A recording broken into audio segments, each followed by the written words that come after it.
Sorry about that. That was bad. I'm sorry.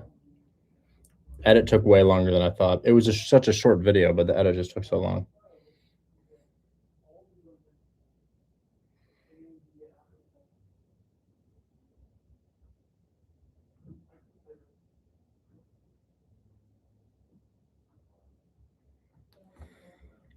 Okay. How are we doing? Welcome. Welcome. I have a TAA in Texas. Yes, I'm going to do more questions today because my ego has been satisfied by the deal I got yesterday. And we're going to start off really quick with a call to my buyer for yesterday to see if he's proceeding. Y'all remember the deal that I got yesterday? I got a deal yesterday on stream for $15,000, pitched it to a buyer. I have no idea if bro's proceeding with this. So one of the only things I'm going to be doing today in terms of my personal acquisitions is going to be calling my buyer and seeing if he's proceeding. Without further ado, let's make that call right now. Will I make 15K?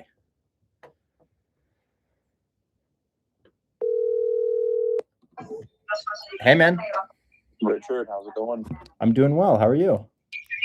Good. Thanks for calling me back. Yeah. So what's the situation with that deal? Did the numbers make sense to you? The numbers make a lot of sense. I went through it last night, and sorry I'm on the train right now. It's a little loud. No worries. Yeah, the numbers look good, so we're ready to go. I'd like to go see it tomorrow if you can get me in. Yeah. 5 p.m. Seller's ready on the dot to receive you. I probably spent an hour and a half today preventing bro from backing out of the contract, even though he already signed and can't really do that. But you know, it's tricky because he can't do it legally, but if you sue him, you're gonna lose. Yeah, a disaster. It's a mess. It's super unfortunate when that happened. And I got a text today. He wanted to back out, but we were able to keep it on track here. I connected him with the attorney and I connected him with a mortgage broker. He was mainly concerned whether or not he could get a new loan after selling like this. Gotcha. Yeah, I think it's going to be difficult for him. Great. Well, I didn't mean great about that. Well, no, it's not going to be difficult for him. We have a mortgage broker that specializes in these trust takeover agreements here. And he already talked to him. It completely offsets from their DTI so they can get a new loan. That is excellent. Yeah. Now, are we going to do a full assumption of the loan? Or No. That's a mess. You'd have to do all kinds of qualification stuff. Loan is going to stay in his name. Agree. Yeah. Perfect. I actually have one of those deals closing right now. The buyer wanted to assume it instead. So I was like, all right, sure. But in this scenario, no. Deal's just going into a trust or buying the trust that owns the mortgage in the house. Perfect. Yeah. Well, Richard, I'm looking forward to it. The numbers look great. As long as the house isn't destroyed, then we'll be good to go. Perfect. Yeah, I think it's stunning. I know the ADU was just built. So the ADU is a new construction on there. But I was really curious. I thought rent was about $2,900, $3,000 for main house, and then I was told another $1,200 for the other one. What'd you end up thinking it would be? Right around the same. I was thinking $2,900 for the main house, and maybe anywhere from $1,000 to $1,200 for the ADU. It just depends. I couldn't figure out what the ADU looked like and how big it is and how nice just from the exterior. So once I see the interior, I'll get a better idea there. And then the one hiccup, and not even a hiccup, I think the house is worth $400 today on the market. So we're definitely overpaying. But over the 6 years. Can you just take your phone call in the vestibule? Yeah, the 0% and the 2.7% interest should help with that. Yeah, absolutely, it will. Yeah. Sorry. Okay. Great. Well, hoping this thing has a good inspection on it. And thanks so much for taking my call. Glad to do business with you guys again. Awesome, Richard. Thanks so much, man, for the call, and looking forward to this one. Absolutely. See you in Oregon, man. Bye-bye. Bye. Wow. So that's $43,000 in my closing pipeline when we stack that. That's I have $43,000 in my closing pipeline right now. I just posted a video about it, but while it's fresh in my head, I'll let the chat decide. Instagram, TikTok, Discord, YouTube. Y'all wanted me to briefly go through those deals that I have in closing just as a little motivation Wednesday, or we just want to get straight to people's questions? I'll let the chat decide. And I do see all of the people who I was supposed to bring up. So one person says straight to questions. Okay. Bro says go. Yeah, no, I don't. I guess I don't really want to. I'll just, for those that do, I'll briefly talk about it. I've got a mortgage takeover on a condo closing, $3,000 mortgage takeover on a single family in Norman, Oklahoma closing, $7,000. I have a $13,000 deal with Mike, but I'm only keeping $5,500 of that. Bro keeps the rest. I have a $15,000 deal that you guys just heard me talk about here. That is pending inspection, but it's a new house. It's going to be just fine. I have a $5,000 mortgage takeover. I have like a $500 cash deal. I know $500 is terrible. And then I have the deal that I sold to Jason on East Diatomite, the $7,000 mortgage takeover. So guys, out of all of the deals that I have in closing, 2 are cash. So I think I have 8 deals right now in closing, and 2 of them are cash. That should let you know what you should be going after, guys. Cash deals, they're flimsy, they fall apart, they have to be deeply discounted. And we really love cash deals. We really do. But from the beginning, we've been a creative finance focused community. And that is reflected in the deals that I have in closing right now. So keep that in mind, guys. Keep that in mind. Mortgage takeovers, there's really 2 ways that we can do those. Maybe a third way that we can do those. But the mortgage takeovers, we have $0 down houses. 2 out of my 8 deals are $0 down houses, 1 condo, 1 single family. So where do you get $0 down houses? Lightning leads. What is it? How would you possibly get a house for $0 down? Well, it's really, really simple. Imagine you have a seller who's low equity. These people have been sitting on the market for some time, and the listing agreement gets canceled and it goes into failed listing status. We pull a list of failed listings. We call the seller and we're like, hey, you had your house for sale, but you took it off the market since you weren't going to make any money. Could I just take over your mortgage as it sits right now? And that's an excellent way to get $0 down deals. So guys, within Buy Box Cartel, you've got a service called Lightning Leads, significantly cheaper than PropStream. And that is how we got my $13,000 deal on 433 Allen Street. Simply a failed listing, guys. Simply a failed listing. So yeah, do note that a vast majority of these are creative finance deals. And if you're going to be doing a cash deal, it needs to have a discount, as cash, I've always said this, has a heavier trigger than a creative finance deal. What I mean by that is, well, you're buying the property with a loan or in cash. You have to jump through some hurdles there. You're either spending a lot of cash, more cash than you would in a creative finance deal, or you're going through a qualification process that's a little bit harder. Something I will say, guys, I'm seeing more fix and flip sell than turnkey. Well, God, I don't want to say that.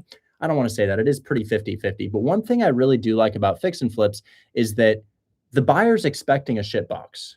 Do you understand what I'm saying? The buyer's expecting a shit box. So when you're wholesaling a fix and flip, the buyer's going into it, and it's not so much about the inspection. Of course, we want to know how bad the rehab is, but on a turnkey house, it needs to be turnkey. And there is a very, very, very fine line in between turnkey and distressed property. And they're expecting turnkey. Meanwhile, the agent and the seller have a conflict of interest to lie to you that it's in bad condition.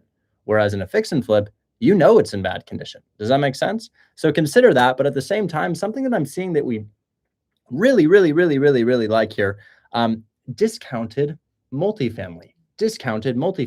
You guys saw that woman, Sue, get a $20,000 assignment fee on her 5-pack of discounted multifamily. They were duplexes. They're in Memphis, Tennessee. So guys, cheap multifamily, $150K, $170,000. And guys, the website is called Lightning Leads. Lightning Leads is what it's called. I think it's $39.99 per month. It's like a third of what the other providers are. Anyways, unbelievable. Right now, I'm going to jump into questions. I have owed you guys a question day for a long time, and I know that my views suffer when I do questions, but I'm going to try to take as many questions as I possibly can today just to help you guys out. Now, if you're watching here, I do think that we're going to have a couple calls. They're not going to be my calls, but there's a couple individuals who we were supposed to call today for other students. I'm going to bring those people up now. We're going to handle the people who I said I would bring up yesterday first, and then we will get into more questions. Is Lightning Leads your website? Yes, it is. Okay. So first things first, reminders. Who are we bringing up today? There's like 5 of you because you're all crushing it.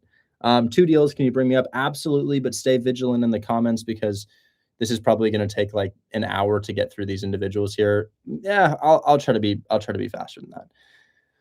Here we go. Okay. So we have starting up first GB13. Is there an @GB13 in the chat with us today? Mr. GB13, welcome to the stage. Been spamming this, but check your DMs. We'll be moving to Portland in June. Love that, dude. Love that. Welcome. I would say the hardest part about living in Portland is the the wintertime when the sun starts to set at 4:30 p.m. I think that happens largely like even in California, you're probably still getting sunset at like 5:30 or 5 or something like that. But it is hard at 3:45 when you start to see it get dark. GB13, I just invited you up on stage. I'm not sure why that didn't work, but I just invited you again. We have OB3. OB3, absolute killer recently. Loving your deals. We have Mr. Sammy, who's supposed to come up and talk to me today. By the way, all of these people who I'm bringing up on stage, they're not just random members in the audience. These are people within Hold My Hand Wholesale. Next, we have a Mr. Daniel Talavera. Daniel Talavera. I have you in my reminders here. Next, we have a Kobe Melton. Holy shit, there's so many people to bring up. Kobe Melton. Next, we have Fuenmayor. Fuenmayor, we weren't supposed to bring you up, but I did want to talk to you about this and an update on that, because that's a $20,000 deal. We love to see that. And then last but not least, we have a Joshua. Joshua C. Is there a Joshua C here? 0% interest deal in Montgomery, Alabama. That's excellent. Type #submit and send it to my team if you need to get that thing sold. Detroit fix and flip, 105K lock in, 250 ARV. Louis or Louise, beautiful deal. Sue, I think we're really quick here. Were you able to schedule an inspection with Joseph? What's the update on that? Yeah, so they went and they looked at 2 of the units today. And the rest are, I don't know if completely the rest, but most of them are also scheduled for Friday. We got an extension for the EMD for Friday, but I don't know what the buyer thought about the property, and I don't know if to text. What's your recommendation when I give him a call. Talking to an investor? Okay, thanks. I give him a call right now. Yeah, so it's, thank you. Yeah, let me go ahead and call him and see what's going on.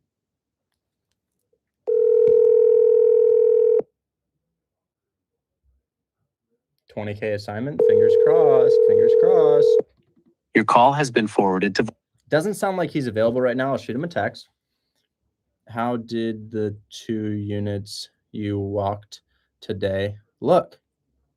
Parentheses, Memphis portfolio. Okay, fingers crossed. Obviously, a lot of these cash deals fall apart in inspection. Hey, Kara, hope you're doing well. The agents lie to us about condition.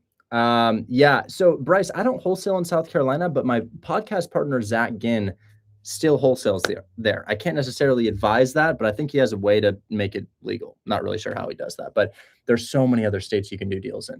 I want to say that maybe 5, 6, 7 states have restrictions now. Most of my deals come out of Alabama, Michigan, still surprisingly Ohio, despite the restriction, if you can tell them that you're wholesaling it. I see a lot of deals happening in Florida, a lot of deals happening in Texas.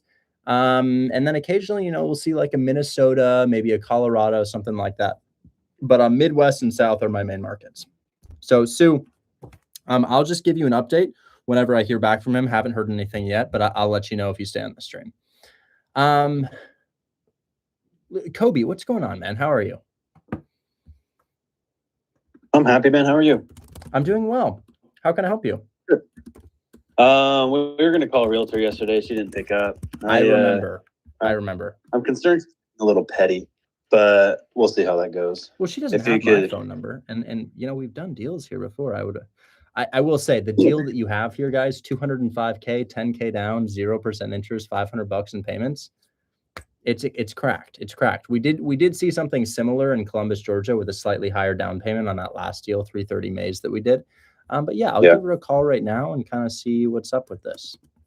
So thank you. To clarify, we're just kind of smoothing things over with the numbers, maybe adding her commission on top of the down payment, et cetera.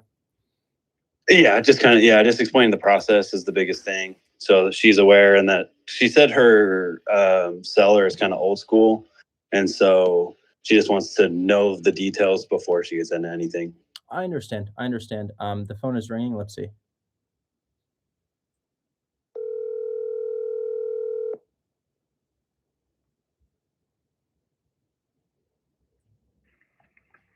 Hi, you've reached the voicemail of Natalie Hayes. Please leave. Bro, she straight up declined that.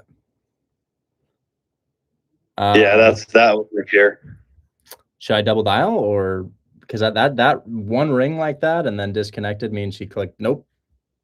At this point, sure. I give it 10 seconds.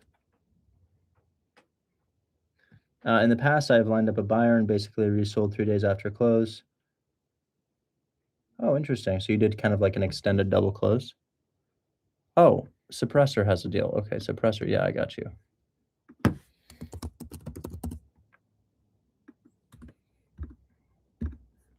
I will bring up more people. Anyways, Kobe, let's go ahead and try her one more time here.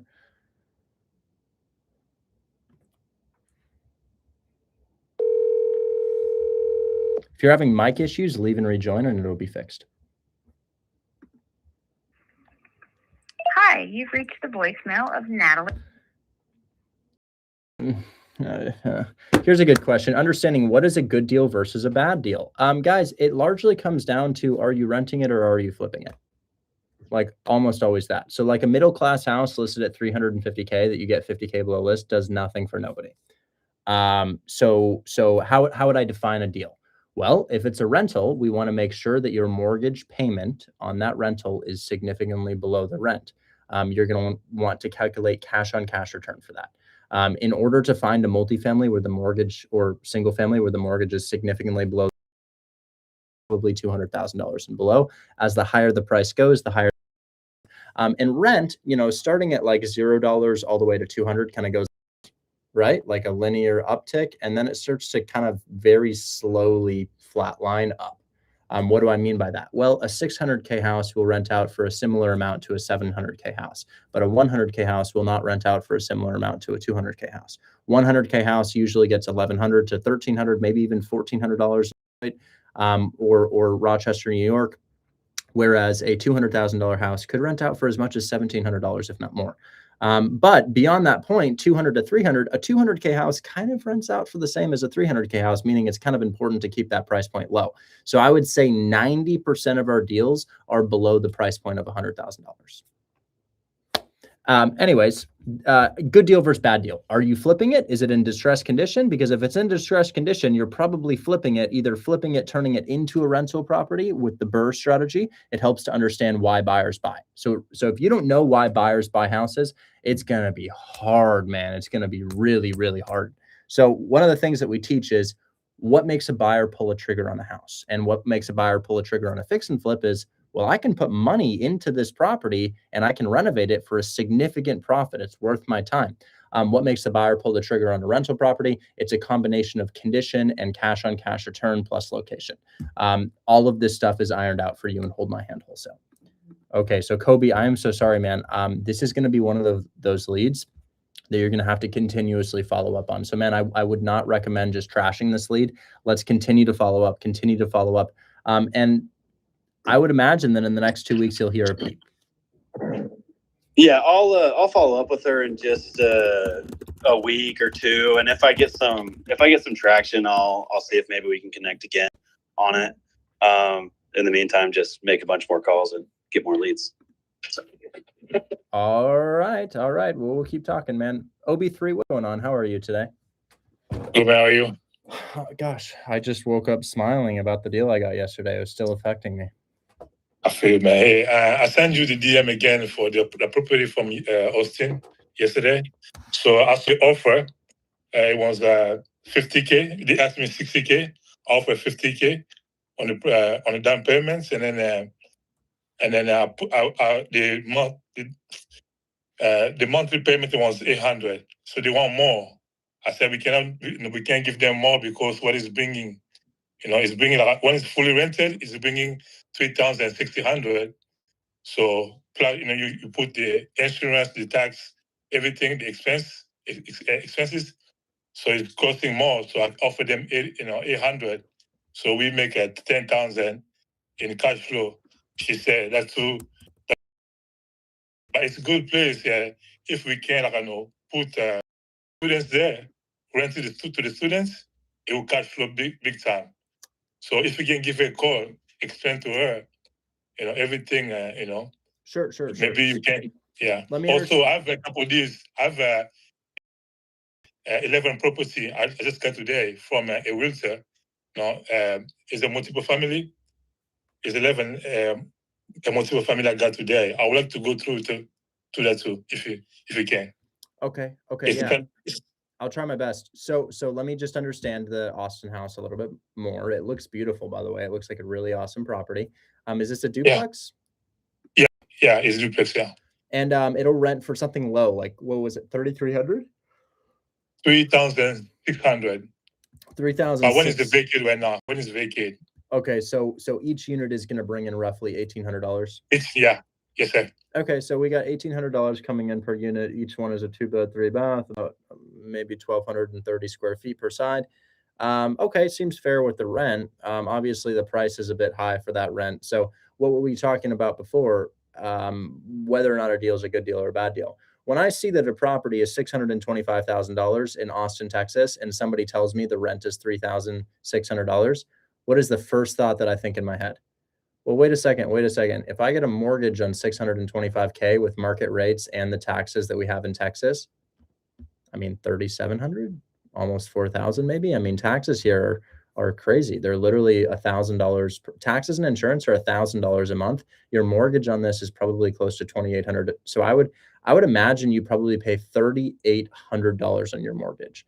Todd, that the way you presented me that deal made it look like you were the owner of that property. You have to go through the channel that everybody else goes through if you want me to review your wholesale deal, which is clicking the link in my bio and joining Hold My Hand Wholesale for $19. Okay. So they accepted 50K down. We've offered them monthly payments of 800. They said they needed more than that, and I told you that we could have monthly payments up to what yesterday? Like 12 some. $1,200. Okay, so let me just double check on that. Is there a mortgage on this or free and clear? Now she told me that's free and clear.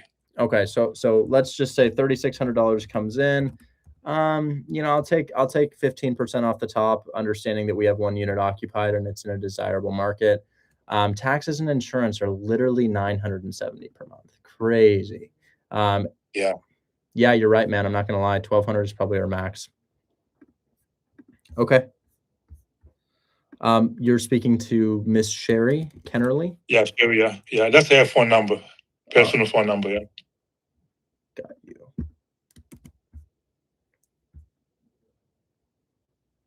All right, the phone is ringing. Let's talk to Sherry and see if we can talk any reason into her.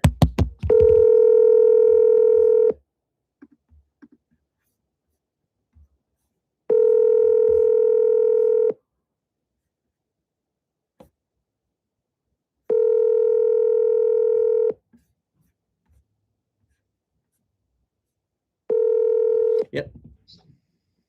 Hello. Hi there. Is this Sherry? Yeah. Hi, Sherry. My name's Richard Taylor. I'm a landlord in Texas. You were speaking to my acquisitions manager. He was the one who called you about Kirksey Drive? Kirksey, yes. Yeah, we were interested in this thing here, but I think that we have a little discrepancy on monthly payments. Your client's looking for a little bit more per month?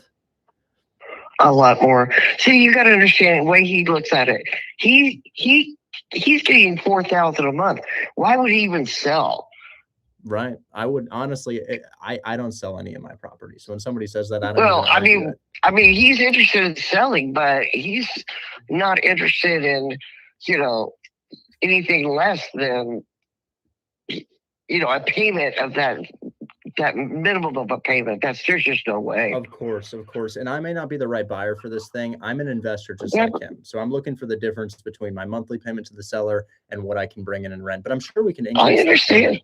I understand, but in this market, with the way that I'm seeing it with investors, they're not getting instant. It takes a couple of years to show a profit on, a ROI on on a rental. Nobody, very, very, very, very seldom is anybody buying a house today that gets an ROI at the same time. It usually it comes with a few years and some equity. then we see our ROI here at Austin, but we're not I'll seeing yield, it, but that's not true. right away like that.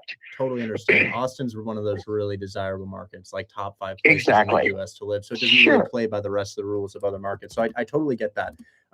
If we were to come to an agreement, do you guys have management that you offer? I own in San Antonio and Houston, so I don't have a management company here. Well, I've been kind of managing for him. I don't do it as Watch a. this. We can find you a management company. There's plenty. Of course. I've been kind of. I'm not officially a manager of the property, but if somebody needs something, I run over there and take care of whatever it You is. think you do 10% on management? That's what I'm getting in my other areas. No, I don't. I'm 60 years old. I don't want to take on something long term. My But we can apologies, find I'm you sorry. something. Okay. Yeah, okay. no worries. So All I right. just figured that we were probably looking at about 10% because I want to see what the max I can pay your client is. So is 10% kind of the standard in this market? A little lower, a little higher?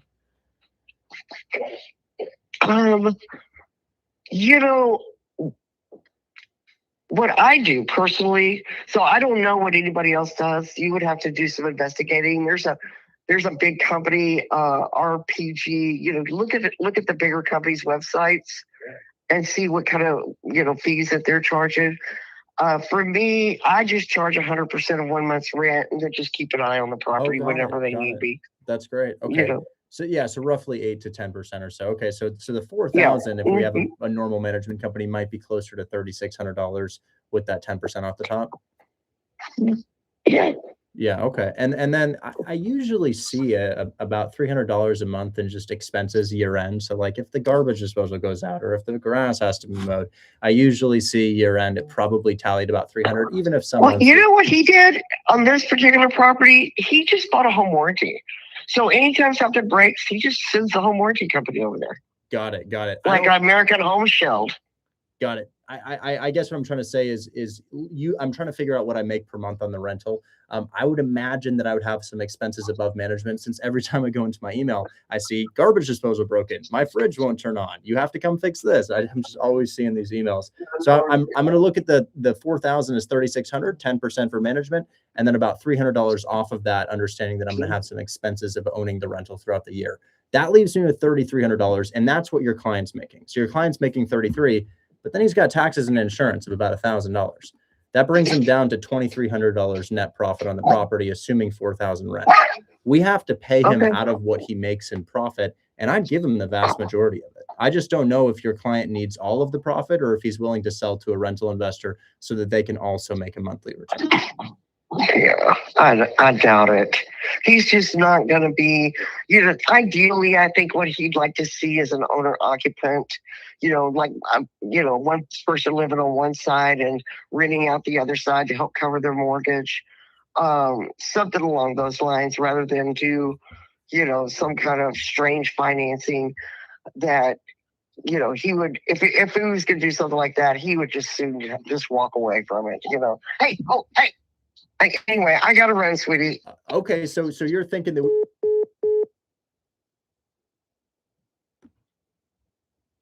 Hi, so I understand you're getting $4,000 in rent. Are you looking at around 10% management?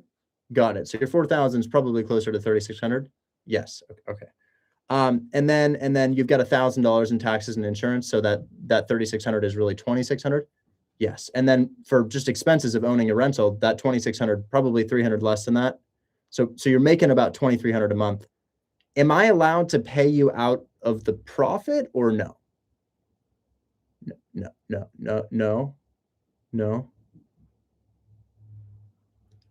Okay. Oh, you're not on the line anymore.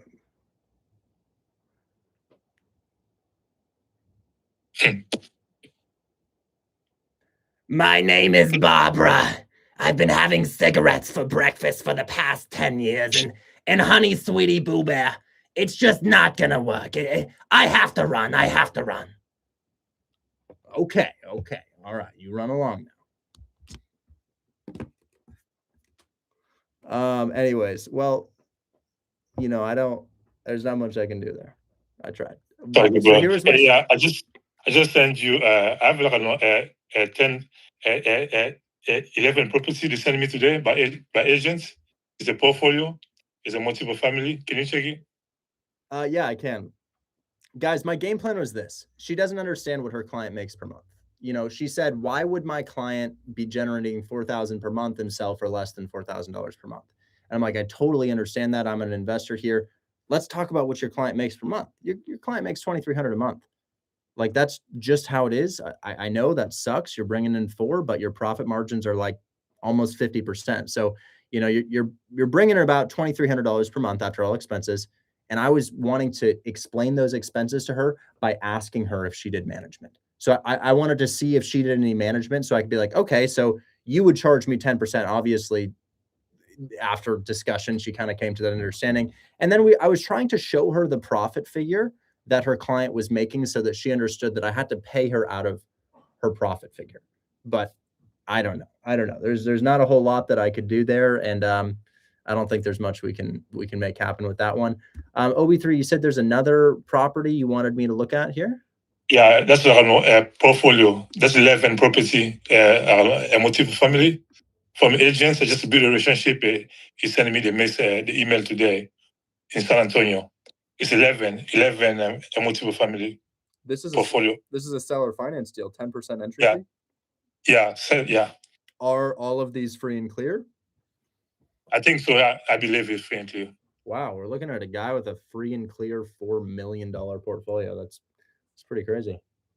So he said no. If we can buy individually too, we can get individually too. Yeah. Okay. One by one. It makes it much more likely to do it one by one. That's what they say. Because obviously, if we have a $4 million purchase price and we have a down payment of 10%, we're probably looking at least $475,000 down with our fee and closing costs. And the amount of investors, most certainly not me, that walk around with $500,000 liquid is slim, to say the least. So I'd love to do it maybe by twos. Is it possible we could do this by twos? Yeah. So here the deal, though. It says the 4 duplex and the 4 property is rented, and there is good condition. And the second group is a little more it needs some a cosmetic work in it and to rent it. And the third group is more it needs work. So he sent me the email, the flyers. I don't know if I can email you that so you can see how it looks. Is that there's the PNL, there's a rent roll, everything in the email he sent me. And I can't send you the email so you can see because I don't have to do that with this method. Can I send you to email? Yes, but I don't have a lot of time for that. I've got a lot of other people who need to be spoken to today. So really all you need to do, man, is offer them 10% down for 2 of them. So if it's $1 million for 2, you have 10% down. And then roughly pay them 40% of rent in monthly payments on a 6-year term length. Then we can absolutely find you a buyer if you package those up by 2. And then beyond that, you can throw an interest rate onto it, but it still needs to cash flow. So it really, really needs to cash flow.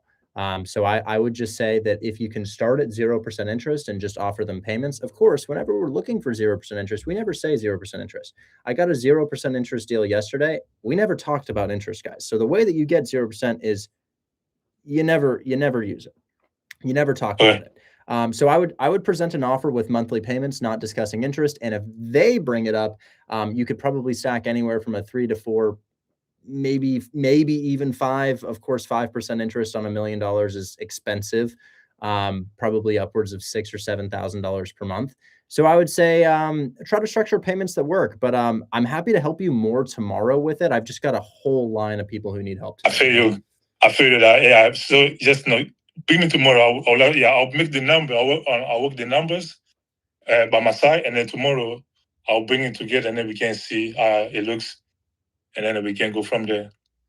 Okay, absolutely. Also, last question, please, last question. I want to ask you about the Broadway deal. It seems like one of your guys is going to go for again, or is dead for? We had him walk the property. The contractor quoted us $250,000 in rehab. I told the seller, and he said, "Stop wasting my time."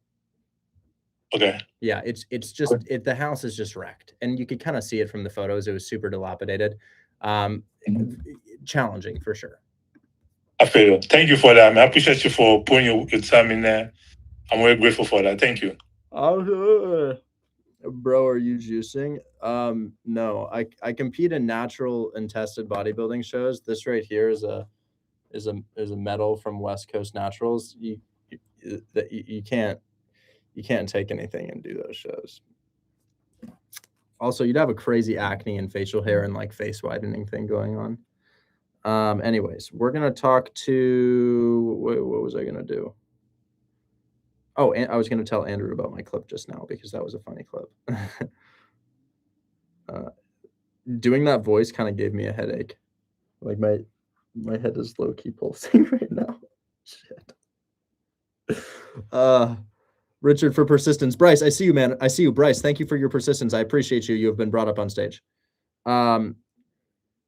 Crazy funny call just now with impression afterwards. Juan says, all right, here we go now. Juan, that's called clip farming, bro. That's clip farming. You do that and you go viral.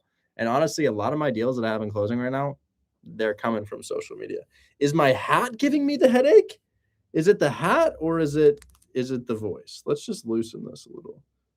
I don't wear hats a lot, but I just came back from the gym and I was like, yeah, you know what?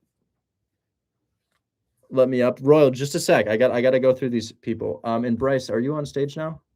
Bryce, I just invited you. Will you come up if you're able to? All right. Hey, let me can I What's going on, man? Can you hear me? Sorry, man, there's a line. Let me take a headache pill really quick. That kind of hurt. Why the hat? I just came back from the gym. Instagram, I know I'm gonna lose all of my viewers here. So just, you know what? Instagram, stare at the Discord for just 1 second. I'll be right back. Okay, guys?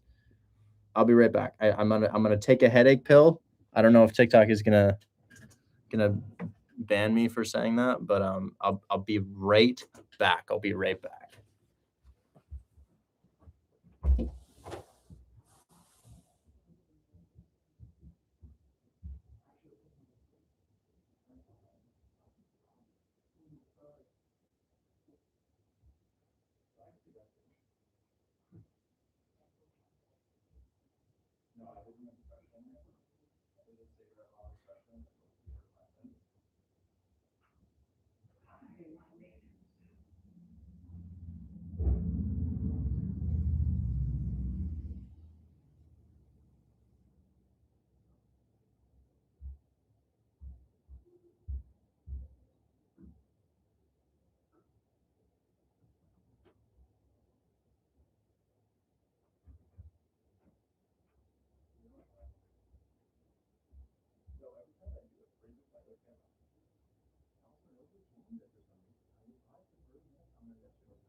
All right, I'm back.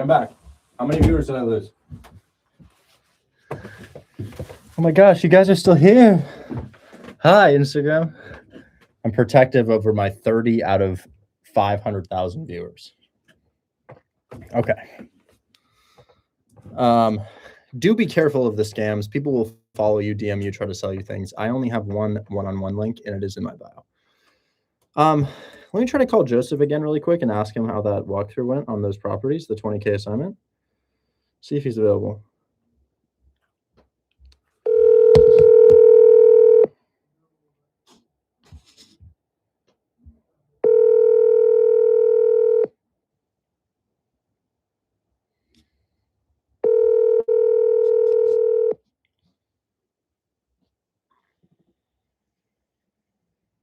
Please leave your. Okay, no, we're not doing that. All right. Next, probably Sammy. Sammy, what's going on, man?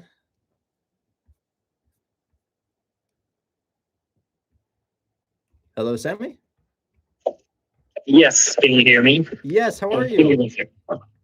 But let me just yes. So I think Chris was watching today that house in Detroit. Oh, you're looking for an update from Chris? Yes, and plus something else for Harry in Cleveland. Oh, good. Okay. Well, I'll look at the hairy one and then we'll talk to Chris. Okay. Oh, did you send me You the got it. triplex? Did I send you the triplex? This is your triplex in the DMs, right? I walked this property today, right? Yes. Yes. Okay. Okay. So here's the verdict on that. What first of all, what price do you think we can get it for? I think, I mean, if you're gonna offer it for 110, I mean, I would say maybe we can go for 90 or 95 if we say we cover closing. Okay. So after your fee, I might be paying 100 for it. Okay. Yeah. Yeah. Okay. So here's what I think. This property is great. The interior condition is really good. It just doesn't need very much rehab. But here's the interesting thing about this. So I want to share my screen and I want to show you the numbers on this thing. So let me go ahead and share my screen and show you the numbers. I got sent an excellent triplex by Sammy yesterday. And I just want to show numbers for this so y'all understand what makes a deal for me. Because guys, I'm both a rental investor and a flipping investor. So I fix and flip, but I also do rental properties. This one would be a fix and flip to a rental investor. So it helps to understand what those rental investors want. So the thing is, it's the units are 1-1, 1-1, and 2-1. Does that make sense?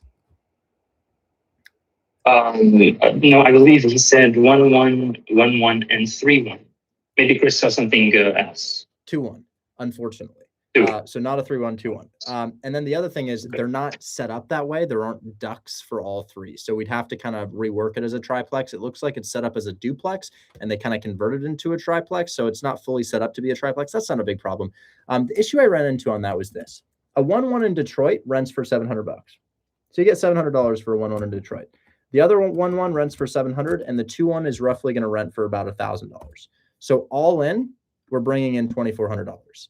Now, my last duplex brought in $2,600. My current duplex in Detroit is going to bring in $2,400. So we're paying the price of a triplex, but because of the 1-1 status and the 2-1 status, this triplex actually doesn't make more than a duplex would. This actually makes the exact same amount as a duplex, meaning that my buyers would have to buy off of me for $145.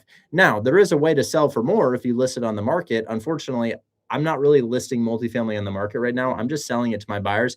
And I calculated cash on cash return. They'd probably pick this up for about $150,000, $145 off of me. And I think the problem is we're paying $100,000, right? So here's how the deal looks. $100,000. You get it for $95, $90. I give you a $5K fee, $100,000. I've got about $7,000 in closing costs, and I've got about $30,000 in rehab. I'm in it for $137, and my buyer's capacity to buy would probably end at about $145. So I'm really only looking at about $8,000 to $13,000 of profit on this thing.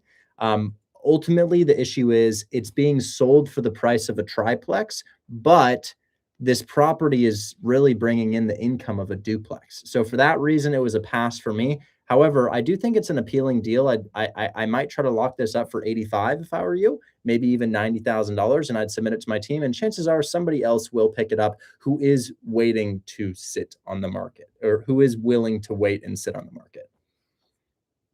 So yeah, that's a great point. I'll convey this to him and maybe he can understand. Because when I did my comping, I also told him like you're gonna land between 150 or 160 at least.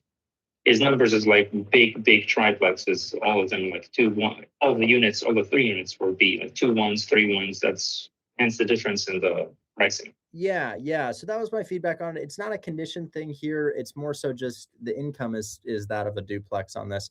Anyways, you said you had a different deal you wanted to show me? Yes. Okay. So we want this guy. Jeffries? Yeah. Sorry. Now, guys, yeah. If you want to go after properties in Cleveland, we probably have the capacity to do 3 to 4 per month. Why do I say that? Well, there's a new law in Ohio that states that you have to disclose your wholesale activities to the seller.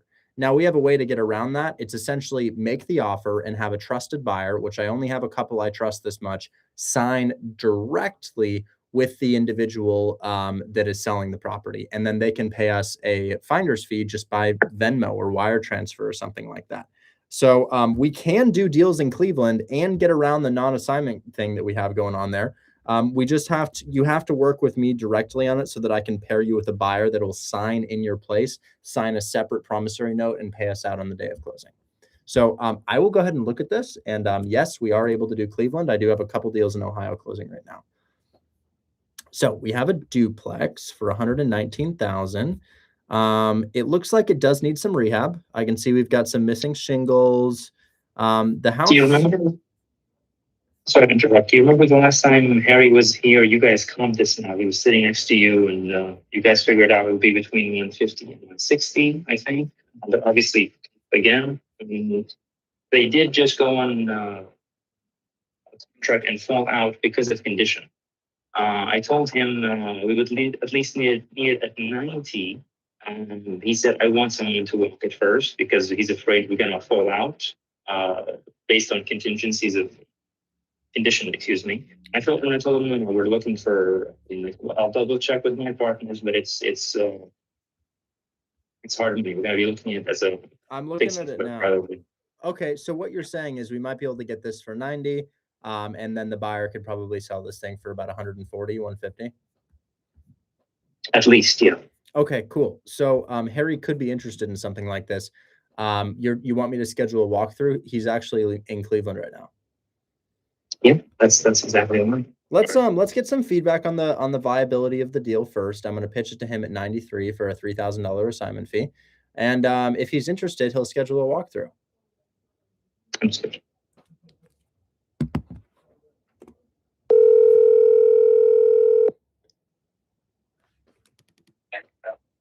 Hey, what's going on, Richard? Not much. How you doing? Good. It's a travel day for me, but going back to San Diego? Yes, sir. Love it, man. Well, hey, I have a duplex in Cleveland. The agent said if we can get somebody to walk it first, they're probably willing to get it to us at 90. Thing is, it's probably 10K away from turnkey, and you could sell it at a 20% cash on cash return all the way up to 150,000. So your price point would probably be 93. They just want us to walk the property first. I was going to send it over and see if this is something you'd be interested in. It's definitely a flip. I mean, maybe you could hold it, but it's just like this in and out 10-day rehab cosmetic thing. From the surface, it doesn't look like it needs any work whatsoever, but from experience, I know that there's some issues with it. So I'll send it to you. It probably needs no more than 10 or 15, and I think the ARV is at least 150. Great. Yeah, send it to me, and I can have my guy walk it within 24 hours. Okay, cool. Yeah. Well, let's see. I should probably maybe I'm gonna ask that, guys. Sammy, do you have a phone number for the agent that we can give him so that he can schedule a walkthrough and get back to us? Well, of course I'll need the address also. Yeah, we'll send you the address. I just want to make sure you have the contact. I could always just send my guy into the abyss. Sammy, did you say yes on that? Your mic is cutting out. Yeah, the number for the agent and his name is in your DMs. I mean, I'll have to bring that up. Harry, I'm going to send this to you right now with the address and the price that we could get it at. And yeah, okay. Let's walk it and see if we can make something happen. Sounds good. All right. Talk soon. Bye-bye. Bye. Okay, so that's an interested buyer. Let's go ahead and say 93K price. What's it listed for? 119. ARV 150K at 20% C on C. Cash on cash return. Okay. And then David is the agent.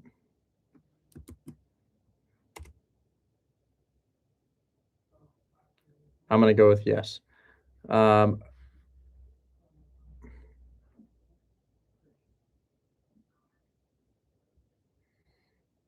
Sammy was my... do you go by Sammy? Is that your name that the agent knows you by? No, I'll tell you the name. Just 1 second. I should let you know it's one of the units is rented. The other unit is vacant. My name is in your DM.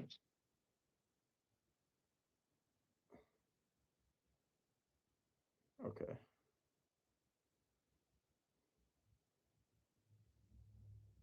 All right. Well, we scheduled that.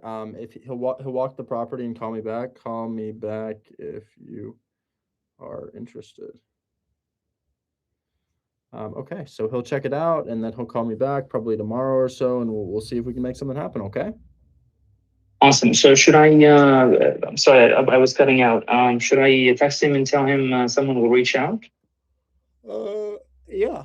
Tell him that hey, Harry is going to reach out and see if we can get our guy in there. Okay, understood. Thank you so much. Absolutely. Question from the chat for you, Sammy. Are you in Egypt? The chat would like to know. No, I'm from Syria, but I'm in Canada right now. He's in Canada, so no, he's not Egyptian. Anyways, thanks so much, Sammy. I appreciate it. Okay, next probably I had a Daniel Talavera. Daniel, how you doing, man? Hopefully I said your name right. Mr. Daniel T. What's up, brother? Can you hear me? Yeah, I can. How you doing? Good, bro. How are you, man? I am doing really well. How can I help you today? So I know we talked about this deal in Arizona, Sirius, Arizona. I sent over the guy. I just repeated the videos that I was looking at for your contracts. I sent over the guy 2 offers, a cash deal, like 35,000 less than the asking price, and then I offered him 15,000 more than he was asking for seller finance. I just actually got back home right now. The guy called me while I was at the doctor's office with my dad. So I don't know if we can give him a call, if you'd be open to giving him a call. It was a for sale by owner listing on Zillow. Yeah. I also sent you like 4 other deals that I have in the pipeline that I have a realtor, quote unquote friend of mine that's feeding me all these deals. I told her like my criteria. So if you send me these deals that I forward you. But the main one is the one for the Sierra Vista address that I DM'd you. Okay. So I see an address on San Clemente. Hedrick, Maze, Montecito. Blue Quail. So the 2 contracts that I sent you. Oh. So can you give me the address? Yeah. I can paste it real quick. Montecito. There it is. Okay.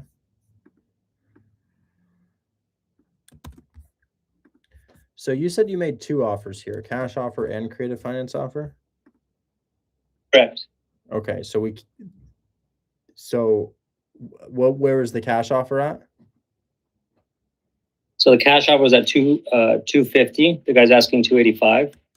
Remember, and then if I were to present just the numbers of this deal to you, I'd have to force you to do it. And I want to present the numbers to you, and I want you to tell me what you think.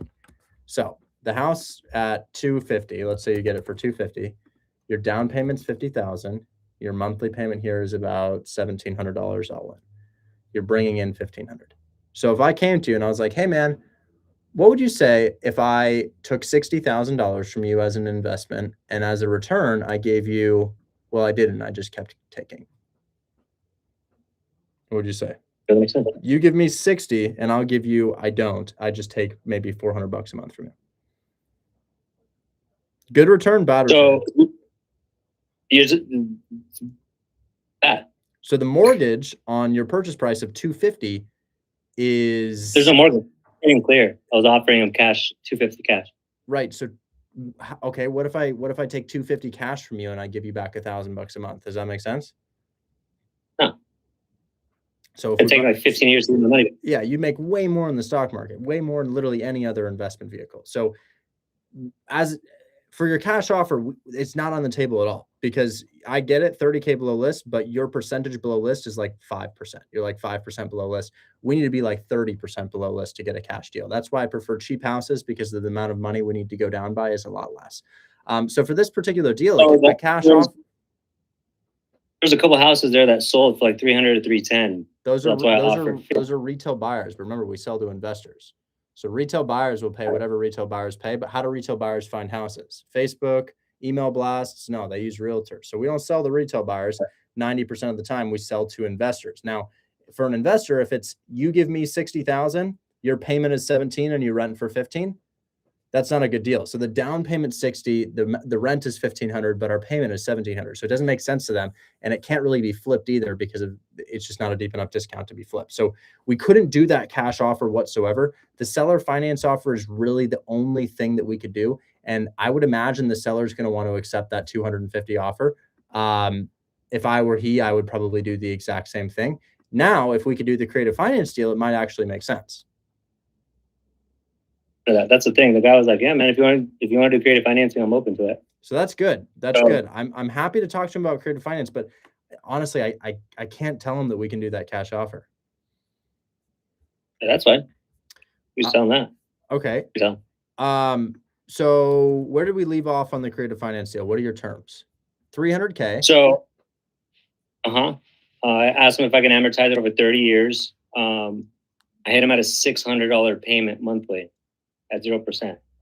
That would be fire. See, that would be perfect. That would be an amazing deal because now it's like you put down 30K to make maybe 400, 500 bucks a month after expenses, which is good. That's really good. That's like receiving $6,000 on a $30,000 investment, which I mean, obviously it's not insane, but for Arizona, it's not bad. So we like that, especially the 0% interest. I can give him a call and see if he's interested in taking that offer. Number right in your now DM. You're the one with the rapport, so I have to reintroduce you. So do you have good rapport with this guy? Yeah, the guy loves me. Okay. Older man, he's like 85, 86 years old.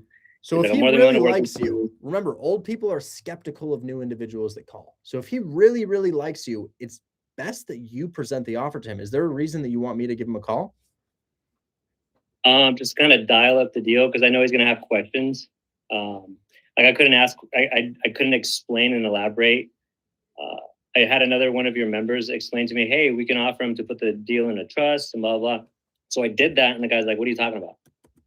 If it's free and clear, so we only use the trust for houses that have mortgages on them. No need to use a trust if there's no mortgage. Is there a mortgage on this one? No, it's free and clear. Okay, so we don't need to put it in a trust at all. We don't need to do that whatsoever. So I guess I'll give him a call and I'll see if I can kind of explain the offer that we're looking to do. It would just be straight seller finance. No need to mention any of that stuff whatsoever. That's simply a way that we can take over a mortgage without paying it off. So I'll give him a call. What's his name? His name is Barry. You can just tell him, "Hey, look, I'm obviously I'm Daniel's partner or whatever."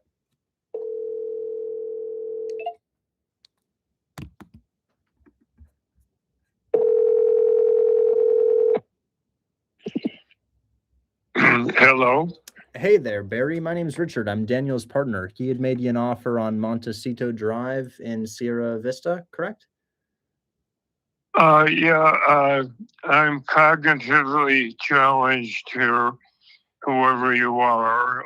You don't know my health histories, but I'll do the best I can with you if you'll repeat what you said. Sure. We were looking to do $300,000 with a down payment and monthly payments. I wasn't sure that was an offer that had made sense to you. How much would you want to put down? We were looking to put down 10% of the purchase price. Okay, well, you're probably pretty close. Is it going to be a couple or a single person or what?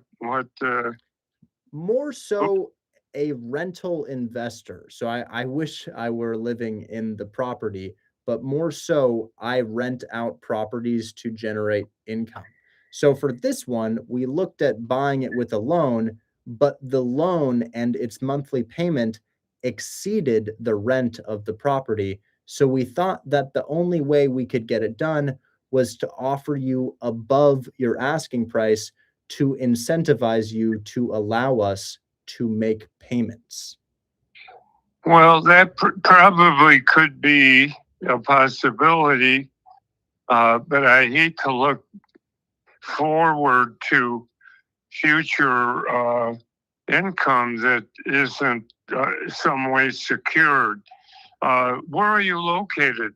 I live in Portland, Oregon, just above you guys, but we do a lot of deals in Arizona. Beautiful place. Yeah, well, this is especially beautiful because we have our own microclimate here at 5,000 foot elevation, which has become a very popular retirement area because we are a mirror image of San Diego, California. Beautiful. I was just there. I usually go to San Diego once a month or so. Great area. Well, it's not always nice. They've been getting some really terrible weather the last few years. The weather that went through there the last week or two is El Nino, which is a phenomenon you may or may not be familiar with. A weather But pattern. anyway,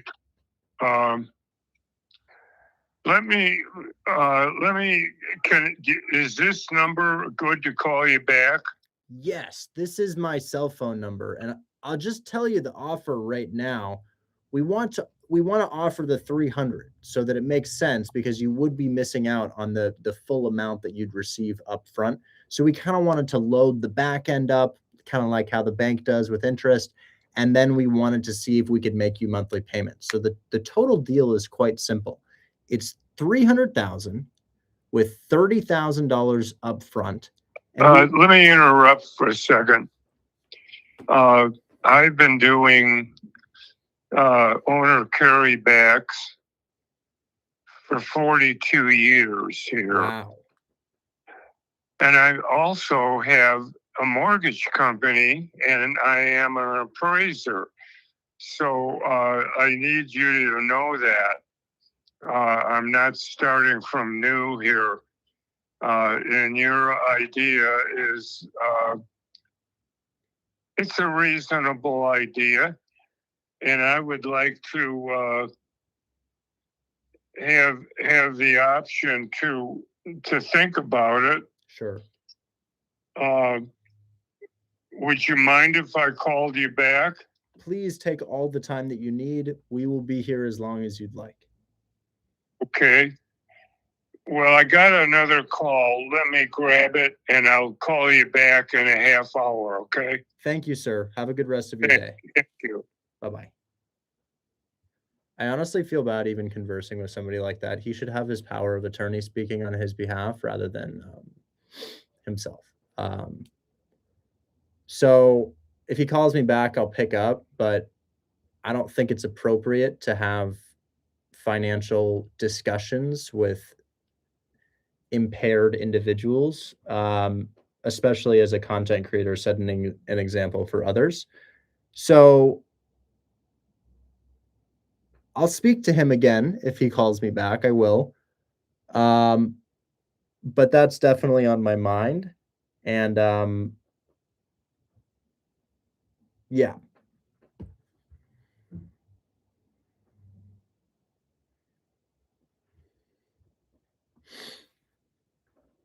How do you have a good jaw? I just bone smash. I take hammers or like trophies or like things around my mouth or like or around my house, and I'll just kind of like, and eventually it just kind of like, you know.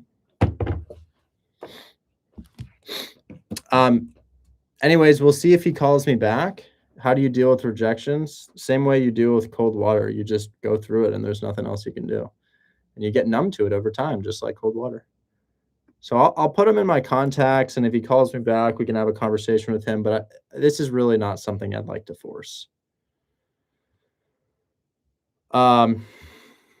Anyways, yeah. So Daniel, I would say send him over the offer. The offer is going to be $300,000, $30,000 down. No, don't. You can look up bone smashing. It's a joke. Don't do that. That's where the headache came from. That yes. And then 600 per month for 6 years. I will say it's really cool that he's been owner financing for that long. I mean, he's the expert. I mean, he's been doing this for a really, really long time, and that's really cool to see. Anyways, Daniel, is there anything else that I can help you out with, man? I got another deal. Well, I mean, I got like 4 deals in your DMs. There's another guy that there was the first round that I went and started calling people, at least in my contacts that I knew that were open to selling their houses. And then I started switching over to the Zillow, right? So I had a guy that I met once, and he has like 40,000 of equity in his home, which is the first DM that I sent you. The guy's whole thing was, I need money, I need money, I need money. I need to move back to California. So the deal that I sent you was the San Clemente deal. And I originally was like, hey, if you need 30 grand, like, let me see what I could do. He's like, hey, I'll do it right now if you do 30,000. Wow. I talked to a couple of people in your Discord, and they're like, no, you got to offer him no more than 5 grand. Like, that's dumb. Don't give him any more than 5 grand. Well, it depends on cash flow, right? And desirability of the property. So what's the one you'd like me to look at? I could probably look at one more. Okay.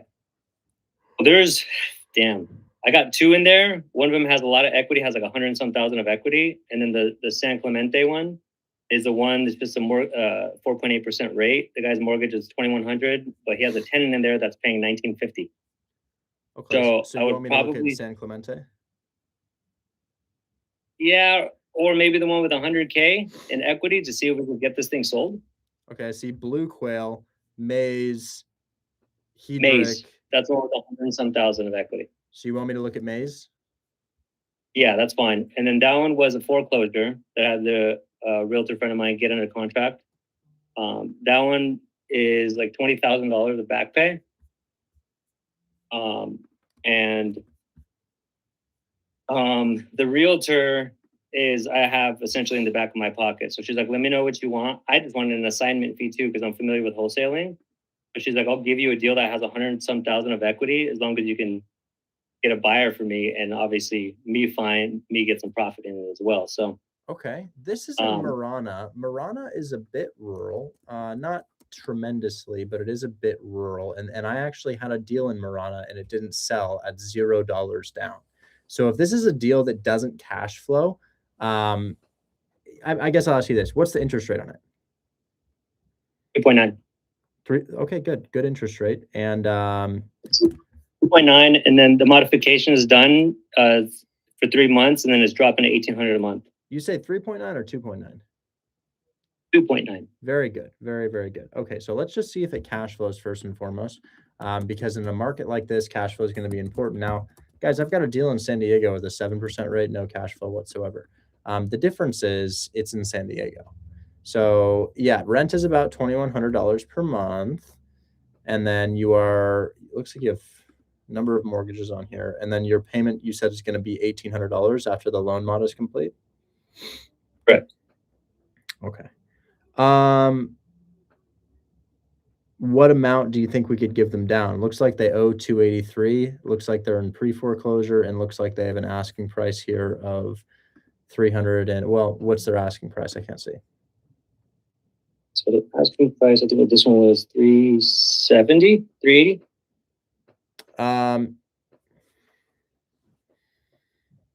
Well, we could probably give them like 20K down, and that's largely because of the location. If this were Phoenix, I'd do full 10% down. So I'd probably, if they owe 280, I could probably give them $20,000 down here. This area is, if you look it up on the map, Marana, it's pretty removed from the rest of the Phoenix metro area, or I'm sorry, Tucson metro area. It's just not super, super close. So I would probably say that, given that it's on the outskirts and that we're break even on cash flow, the rate is really good, and that's what justifies the 20 down. But I'd say, yeah, we'd probably put $20,000 down just to take over the mortgage as it stands, no additional payments. So if they're open to selling a little low, we could do something like that. Yeah, I mean, the outstanding principal balance is 242 on that. That's worth like 370. I'm seeing 283. Are you sure they don't have a second mortgage? There may be. There may be. I know the realtor said that she's getting the rest of the debt on it. Okay. But based off of, there's a mortgage. There's going to be a mortgage statement. The mortgage statement showing outstanding principal balance of 242,666. Okay, I understand. Yeah. So it's just these ones with high equity, man.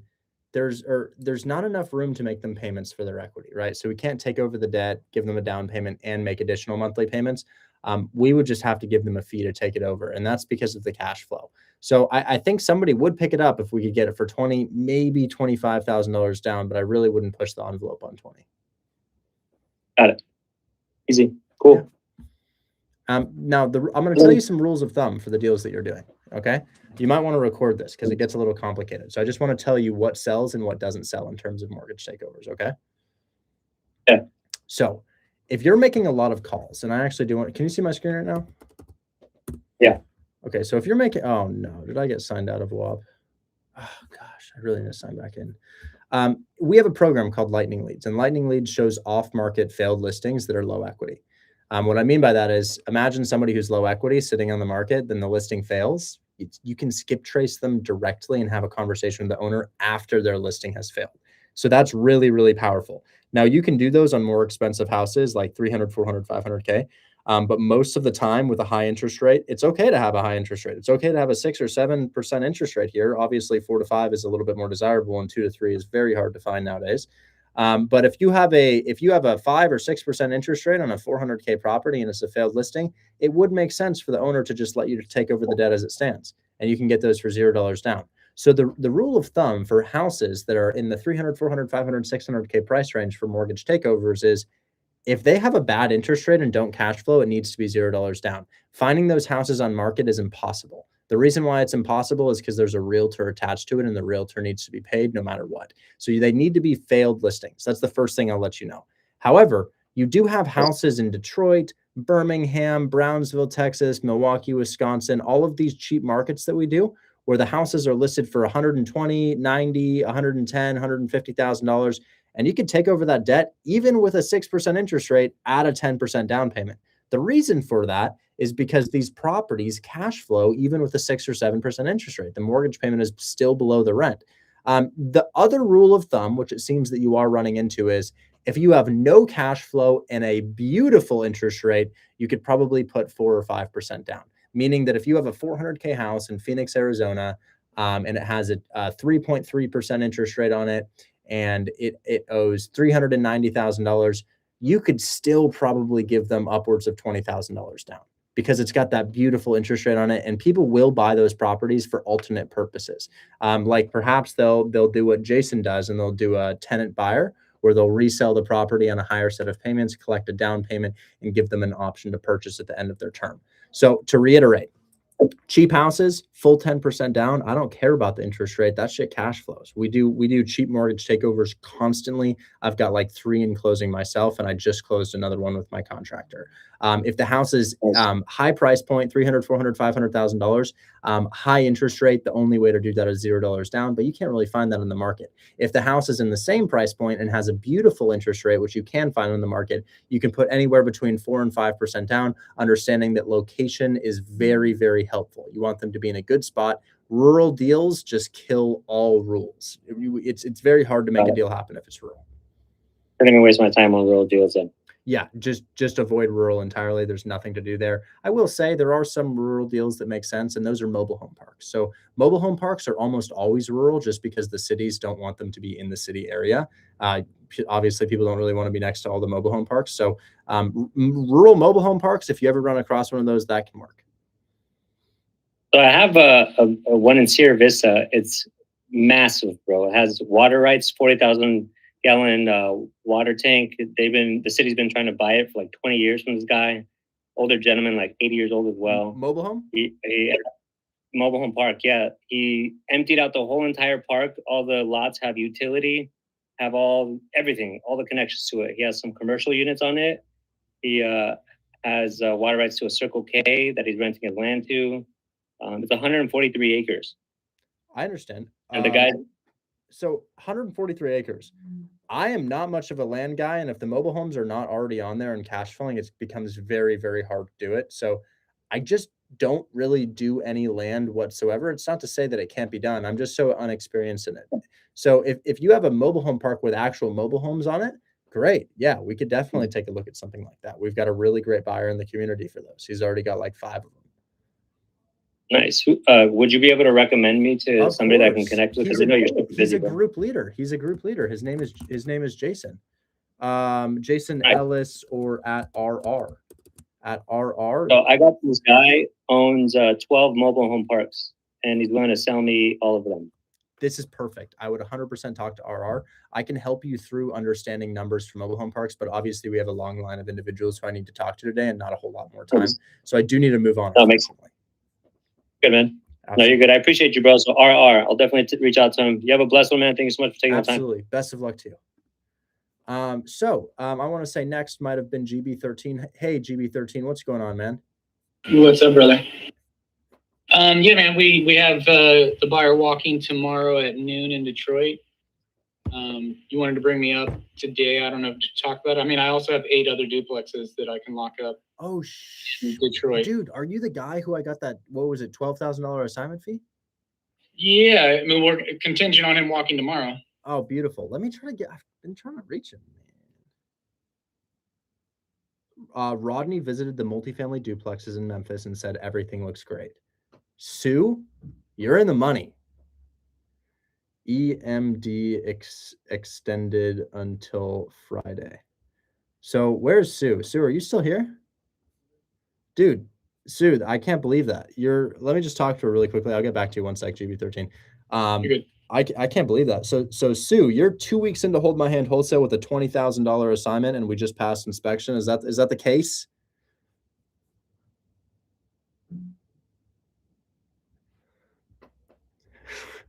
Well, her mic's muted. Maybe I'm just making things up. All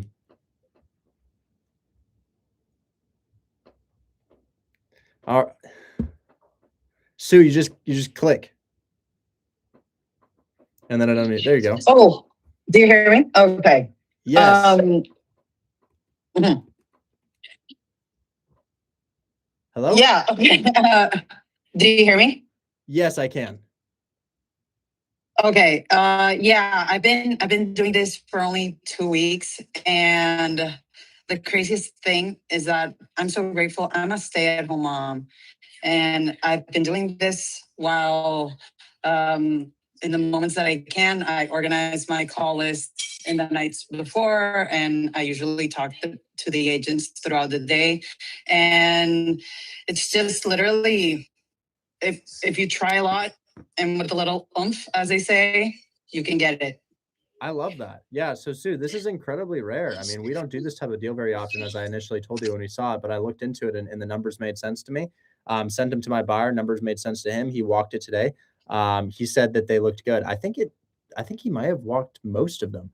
I'm gonna see if I can get a hold of Joseph and ask him a little bit more about that. But wow, $20,000 is nothing to sneeze at, Sue. That's really, really good money. Thanks. Really appreciate it. Absolutely. Best of luck to you. Let's call Joseph and just get a little bit more clarity on that. You available? Question mark. Let's give him a call.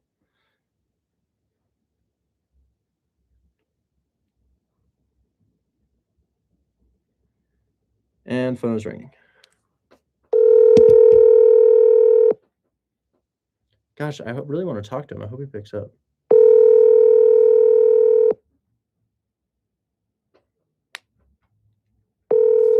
I feel bad. I've called him like 7 times. Yeah.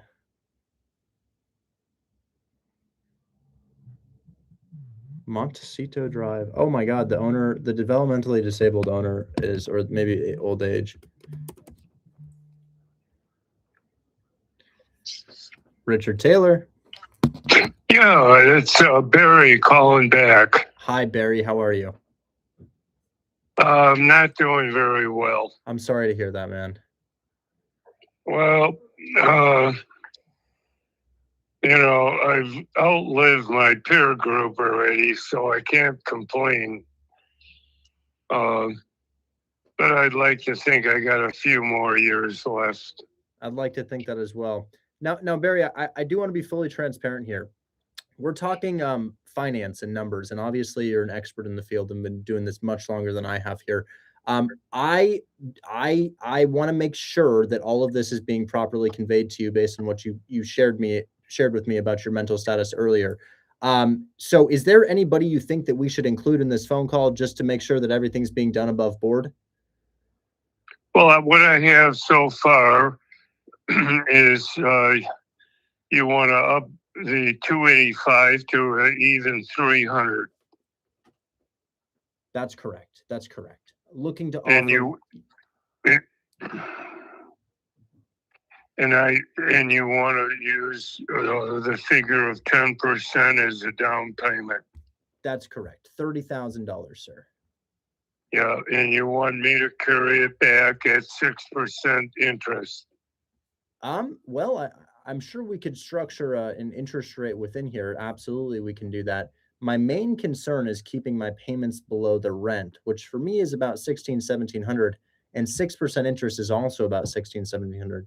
So I would hope to do a deal where my payments are below, which is why I've kind of front loaded the deal on the purchase price in hopes of getting a lower interest rate from you. Well, that is something that I'd have to think about. My situation here could end up being short term, in which case my daughter would pick it up. For sure. But I'd have to give that one a thought. Market right now is about 6.25. It is. And with this size of a downstroke, we might be trying to squeeze 11 past its capacity. I'd have to think on that. I'd look at the AM tables to see what we could do to get your payment down. So that would be a way that I would prefer to go. Of course, of course. Now, I guess my only fear is, so if we did $300,000 on this, 30,000 down, and a 6% interest rate, with taxes and insurance, I'm paying about 2,000.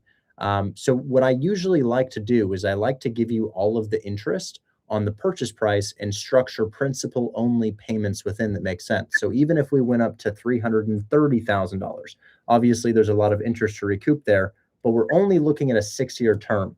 So I might counter you and say, well, what if I went up to 330 simply because an interest rate of 6% amortized over the standard 30 years has a payment attached to it that's above the rent. So I'd say, hey, what if I could go 60 over your asking price and do principal only payments so that I could structure payments within that cash flow for me?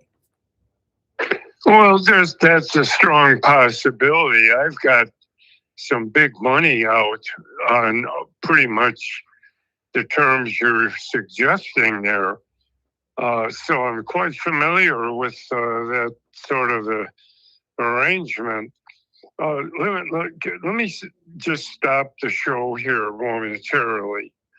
Have you done any research on this community based on your interest in doing? I assume it's a bed and breakfast, right? Just a normal rental for us. I do Section 8 tenants, sometimes midterm rentals, but I normally just put normal tenants in there. Okay. Yeah. The neighbors aren't going to like that. Oh, really? Well, here's the thing.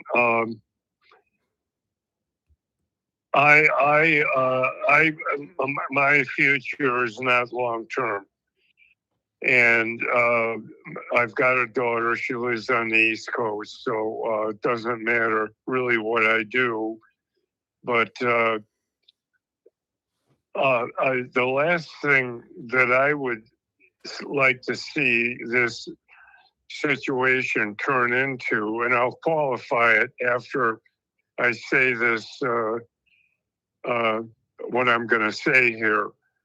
I have been in the business too long.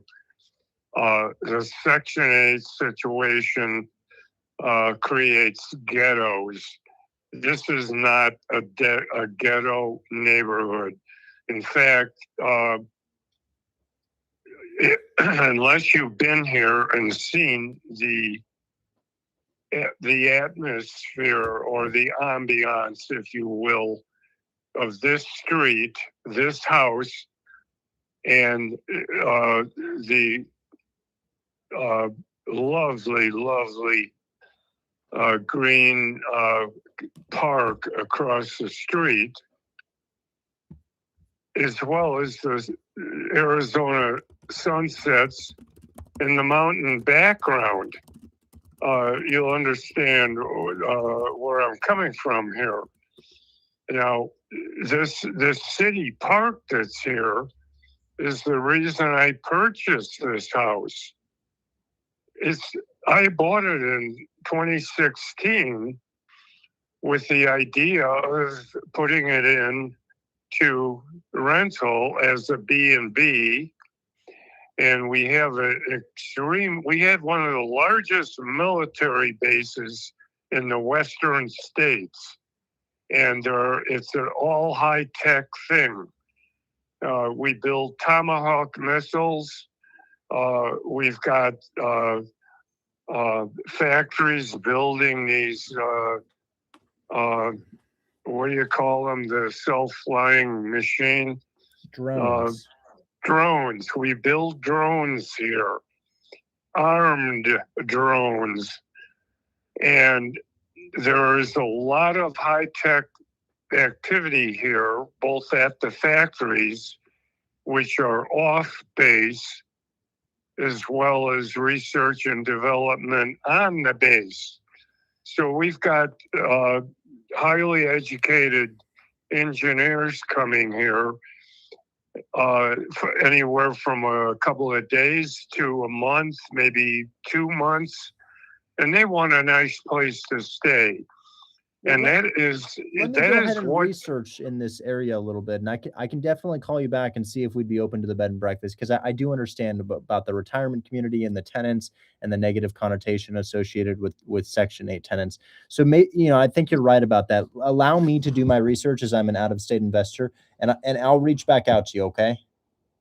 Okay, well, let me at least get your name. I never did get your name. My name is Richard Taylor. Hold on here. I've had 2 major surgeries and a serious case of COVID. I'm so sorry to hear that. And I was left on the anesthesia well into evening hours. And that is part of my current problem.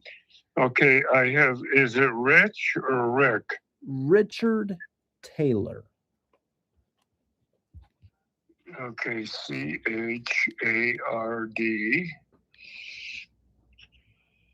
It's a strain for me to even write, Richard.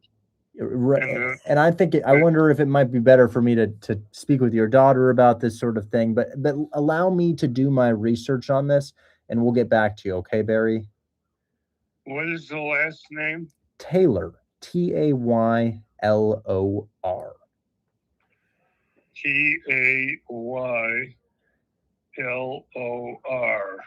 Correct. Okay. Barry, thank you so much. I'm gonna go research this area, okay? And we'll have a conversation about this if I can do a bed and breakfast, okay? I'm not forcing you to do anything. That's only a suggestion. Of course. When you own it, or when we decide to do something, you can do whatever you want with it. I'm not structuring the future of this place. I'm just giving you a little background on this situation here.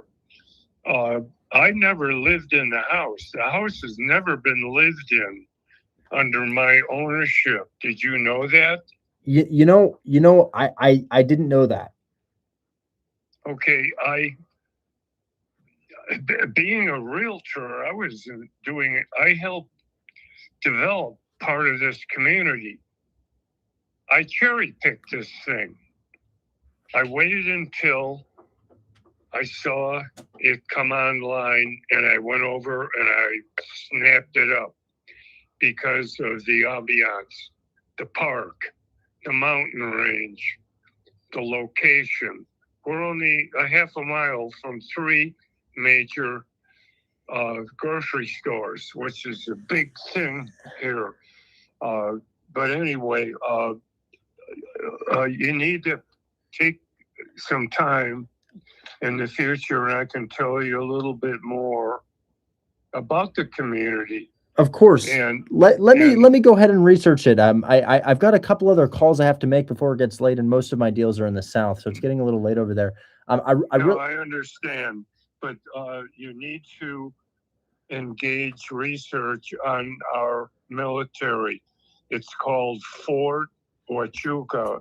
Would you like to have the spelling? I'm familiar. I'm familiar. Let me go ahead and look into it, Barry. I really appreciate your time. Thank you so much. You're welcome. Talk soon. Bye-bye. Man, I don't want to deal with that. It's just I need to be speaking to his daughter or his power of attorney. I'm a content creator. People are going to clip me and make it seem like this is predatory. If you are speaking to a developmentally disabled seller, as this man said that he was, it sounds like he's had a stroke or something like that. Let me know. Let me know, because it can easily be construed as me taking advantage of him. So there's lots of other deals out there. Anyways, yeah, I'm not clipping this, guys. It's not going online. So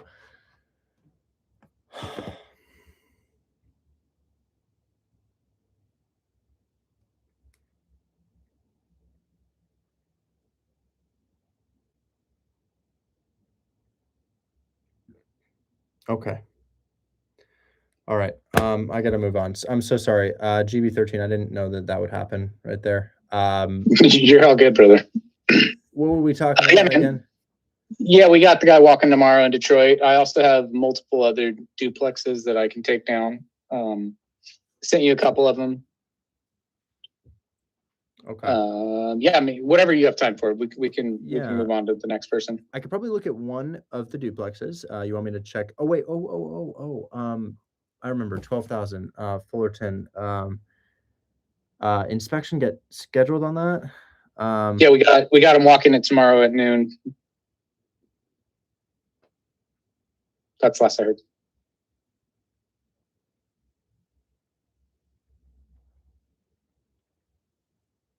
We said 177. Yes. All right. I just confirmed that with him. He's been on calls back to back. I'll let you know about that, but we do want to look at your other deal here. You found another one. So I got a whole bunch. So the seller of that one, he has 11 and his sister has 9, and they're willing to walk essentially on everything. They got into some bad deals. So that one was an outlier. I was able to get the price low enough, and also he'll get paid. He'll lose money, but he'll be able to cover what he owes. The rest of these are in that ballpark where, like the one I just sent you, they have it listed at 155. They owe 120. Which one would you like me to look at? North Lawn, Pilgrim? Yeah, North Lawn's fine. Okay. Yeah. Occupied, vacant? Partially occupied. So it's getting 1,200 in the occupied unit. Full rent would be around 26. The other one was getting 1,350. Okay. Did you say one unit's occupied? One is occupied at 1,200. The other one was recently rented at 1,350. Okay, so we'd be bringing in 2,550. Something like that, yeah. He just got me confirmation. He says that they'll walk. Dope. And then I'll tell him trim on windows is done and house is cleaned. Just need electric on. Working on that. No. Okay. So are you having the buyer walk, or is that your contractor? That's buyer. Okay, dope. So yeah, so I mean, for North Lawn, if that's in good condition, man, what do you think you can get the price at? So they owe 120. So I could get it for 120. So why don't we just take over the 120? That's much more preferred structure for us. Yeah, dope. I'll do that. Yeah, I was just more. You think? Does your buyer like to do the trust acquisitions on these? Oh, okay. There's a There's a reevaluation every time a house sells in Detroit of taxes. It increases taxes drastically. Yep. Whereas when you do this method, a trust acquisition agreement, taxes stay the same. Okay, cool. Yeah. Essentially, I have 8 of these then that I could take down at their current mortgage balance. Yeah. So this is good, because for that one, you could either offer maybe 130. I mean, dude, 130K capable of bringing in $2,500. That's above 20% cash on cash. 1 unit rented helps a lot too. We could also do a mortgage takeover on that, and then I have 1 million buyers for mortgage takeovers, right? So that's it looks like it's viable for cash and creative on that one. So I like that. The second one on Pilgrim, what's the occupancy on that? Pilgrim is half occupied, currently getting 1585 on one side, and I think the other one could bring in about 1250. Wow, 1585 on a unit? Yeah. God damn. I got the current rent rolls on all of these, so That's okay. So that's great, dude. That's really good. Really, really good. I love that. 180 is the list price. They owe 144, so same kind of situation on all of these. I like this. I like this, guys. My duplexes sell for 150. So when we find one listed at 180, I'm like, go get that for 150. So yeah, I like that one too. You could do mortgage takeover, or you could do a cash offer on that. Yeah, man. We can move on to the next guy because I can lock all these up. I'll give him multiple options. So okay, do you know who just came up on stage? Who is that? Somebody just got added. I do not know. Everybody see who just got added here? Because guys, I'm kind of loaded up with questions for today, man. Well, all right, GB13, great job, man. Talk soon, okay? Yep. Bye-bye.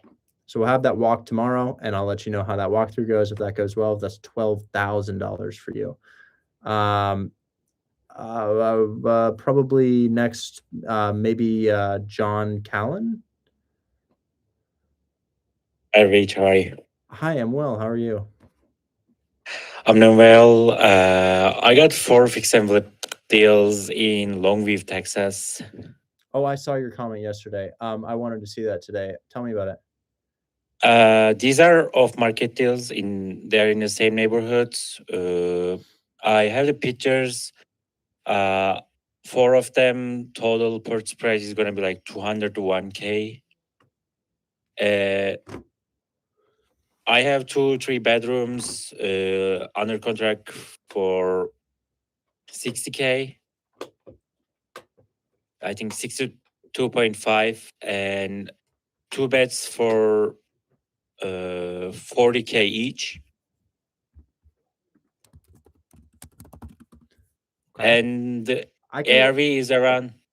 I can actually send you the details and the pictures. Yeah, you want to send me the address so we can check this thing out? Yeah, definitely. Okay. All right. I have 3 fix and flips, 2 in Detroit, bad zip code. I guess one of them is definitely worth being worked out. Okay, Daniel.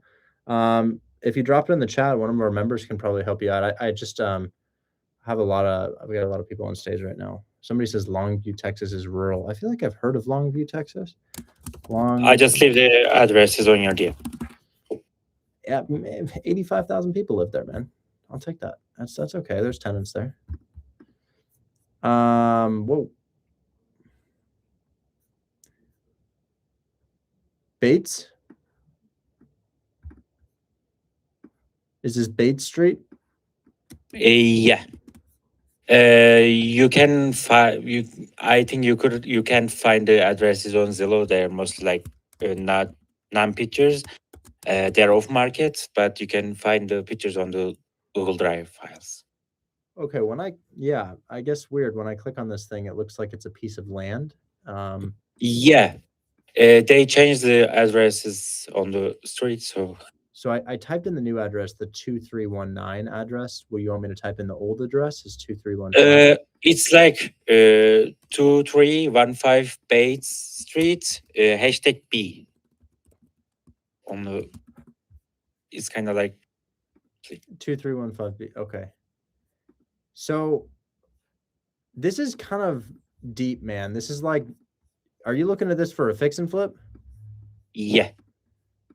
Because the ARV is kind of around like over 150 for each of them. I just worry who our buyer pool is based on where this thing is. If we look at it, and I share my screen on it, just the maps, this is kind of where we are. We're just on like a. Is it this thing right here? No, it's this one right here, right? Yeah. This is not really a house that would be renovated for profit. We can always check, but that's just not really the type of deal that gets renovated for profit. I would imagine you'd cancel that contract. I've seen a lot of deals like that in the past, and I just it's not something we've been able to close before. I will go ahead and put this into maps and just kind of see what your comps are looking like. I just haven't ever seen something like that that's made sense to me. Okay, so is this that road you're on? I see Pittman. Is that Pittman right there? Yep, that's Pittman. And then you're up there in that little enclave. So there's Pittman, and then you're up here. Where is that? Somewhere in here.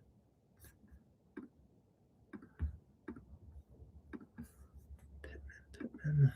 Okay, so there's the circle, and then go over one street. Okay, so you're right here. Okay. Oh shit, non-disclosure. It's a bad sign that nothing of the type is for sale here. That guy got renovated though.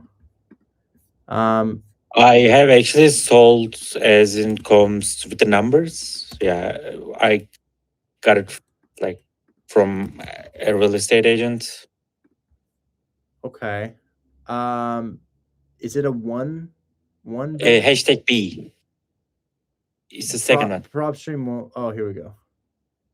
Yeah. Is it you know how many beds there are? It's 3 bed.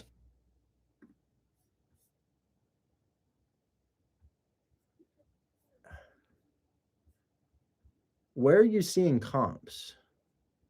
I'm using deal source.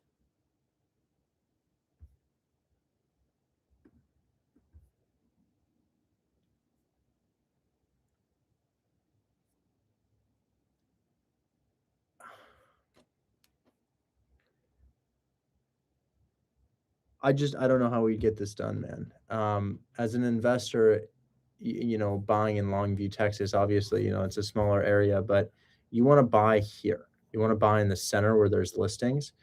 This is just not the type of house that is renovated. So, you know, it's houses that are on like dirt roads like this, that are just kind of buried in the forest. It's just, there's not really a market for people who want to buy or rent out properties like this, which is why it probably hasn't sold yet. So this is it. I know that the area is not tremendously rural, but this is a rural part of the area, kind of on the outskirts of the town where it gets real farmy. And it just makes this really hard. And I don't know how to say it, but this is just not the area that gets renovated. As you look around and you see the other houses here, they're either brand new houses, like you can see that people are building their custom houses out here, or they're like this. So I'm just not really seeing anything like this that's getting renovated, man. I would pass this up. This is what people are building out here. You could try to get under contract, man, but this is the exact type of deal I see getting canceled. This actually came from another wholesaler. He signed it and he wants to like double close it. So and it's a daisy chain. I just wanted to like run with you to get some more information because I'm in the hesitant way like you. So yeah, so this is like you know, it's a daisy chain, meaning that some other wholesaler has it.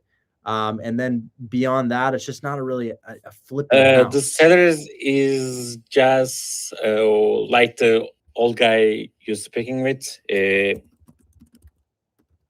wholesaler holds the ownership right now as the contract holder. He has the right to all the ownership of everything. So he just wants to get his assignment fee on the top of the purchase price. So it's something like that. I just don't think we can get it done, man. Yeah, I know. I just like, you know. I'm sorry, man.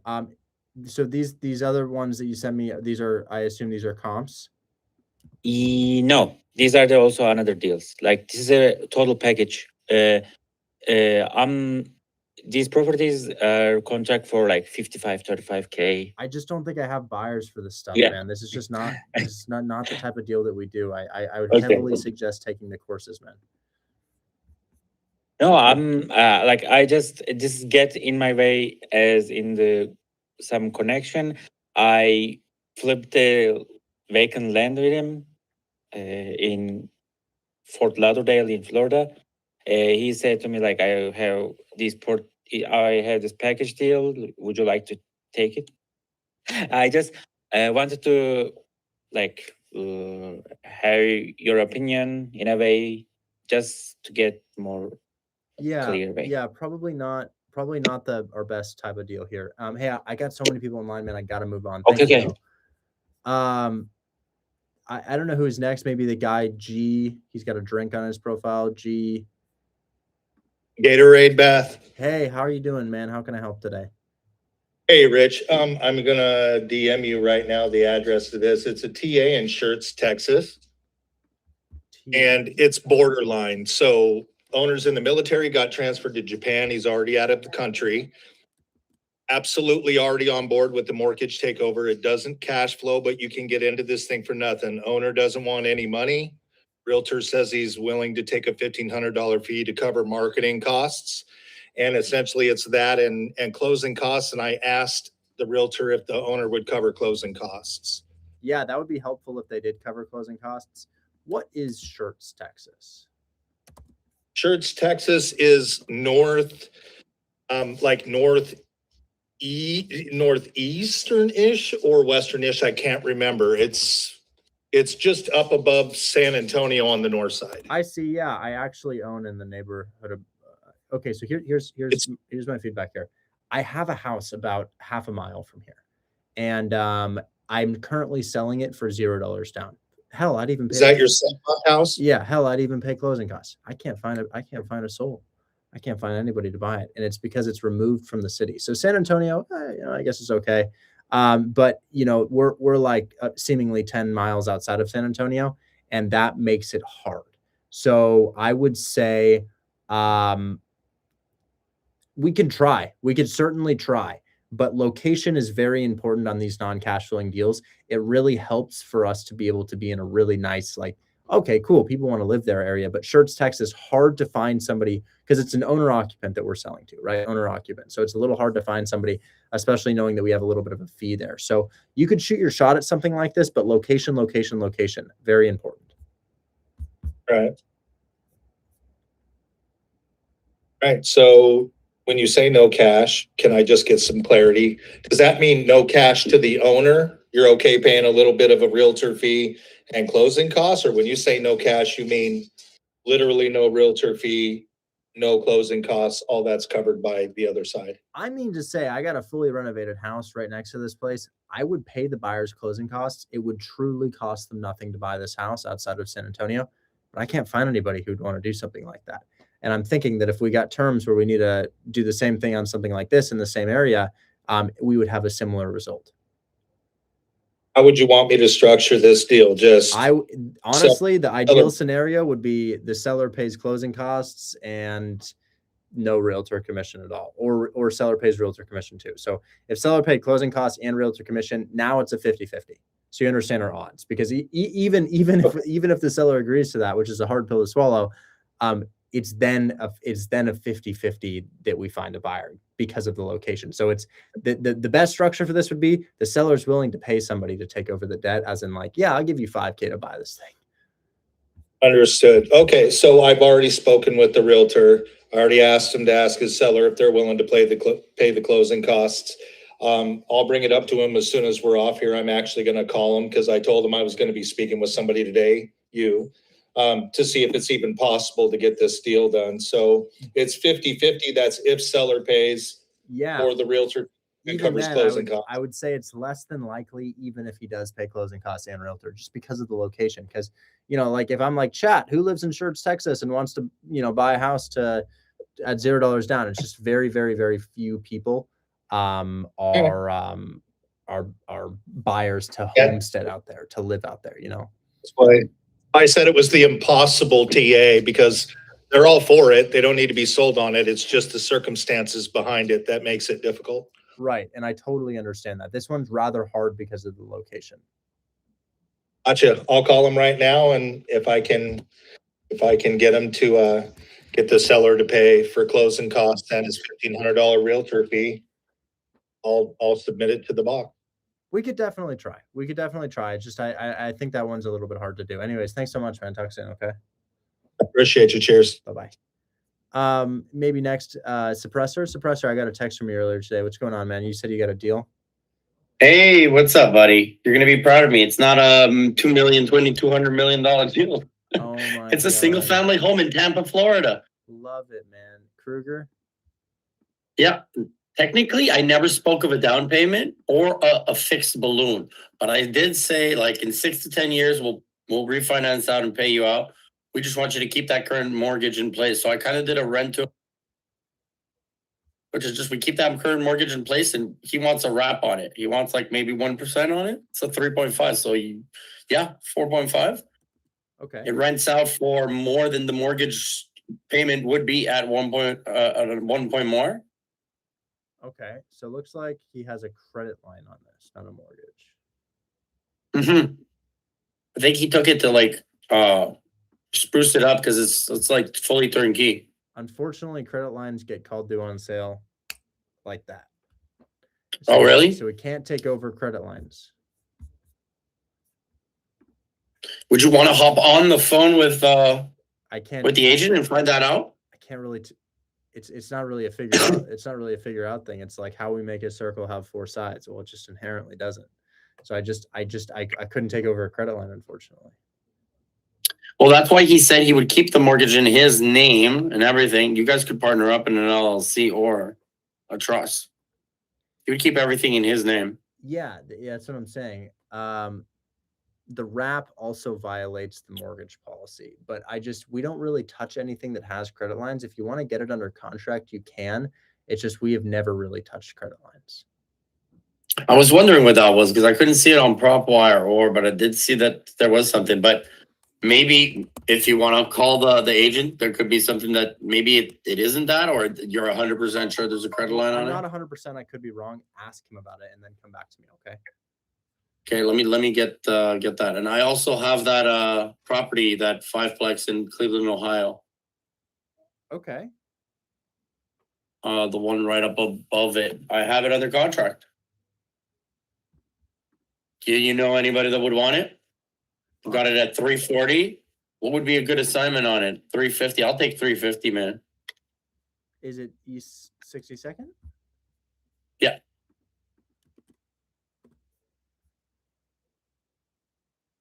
Is this a commercial warehouse? No, it's a 5-unit brick with cement roof. I see. There's a warehouse next door. Okay. Yeah.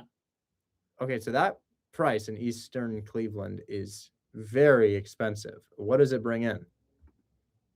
Brings in 56,000 a year in NOI. Okay, what about so like in full rent is like it's like 60 something thousand. I have the P&Ls and everything if you want. Because I would imagine a 5-unit in Cleveland might get $900 per side, and if we had full occupancy times 5, maybe $4,500.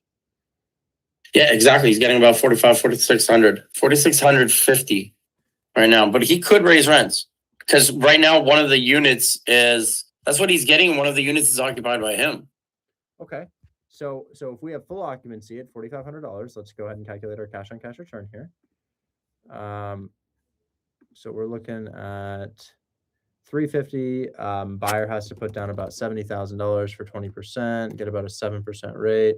Monthly payments here. Taxes are kind of stupid high in Cleveland right now. Let's find out about that. So what could taxes be here? Not on Zillow. Okay. So we'll pull this thing into, Suppressor, you'll have great luck if you go after what the other types of deals that other people are going after. Taxes looking like 2586. And then we do have interior photos. Okay. Oh, it is a mess. Somebody needs to come in with a ton of paint, bro. It's like red rooms. Seen a house that's like so insane. So we got 215 here. And then I feel like that just seems really low for Cleveland because that's like taxes for a single family. I just don't. That's strange, man. I feel like taxes are at least like $350 a month on this. That would be really weird if they were $250 or $215. And then insurance probably about $200 for something like this. So $350 plus $200 plus $1862 You're looking at an all-in payment of 2,412. You're bringing in $4,500 hypothetically, multiplied by 0.8. We're looking at 3,600. Then we are going to subtract our 2,412. And that's 1,188 of profit per month. Multiply that by 12. That's how much you make per year. And then if you divide that by this plus 10 for closing costs, 80,000. So I think we're kind of close here. It seems that I was thinking of even picking this up for myself if nobody buys it. Because it's currently rented and making money. And they don't mind staying, and it's rent month to month, and they don't mind the raise. They're like, they've already accepted that the rent could be raised by. Okay. Yeah. So cash on cash, a little bit below where our people buy. They like to buy at 20% occupied. And then also, as far as the building, we don't really move a lot of multifamily in this price point unless it's on creative terms. Man, I'd be ecstatic about this on creative terms.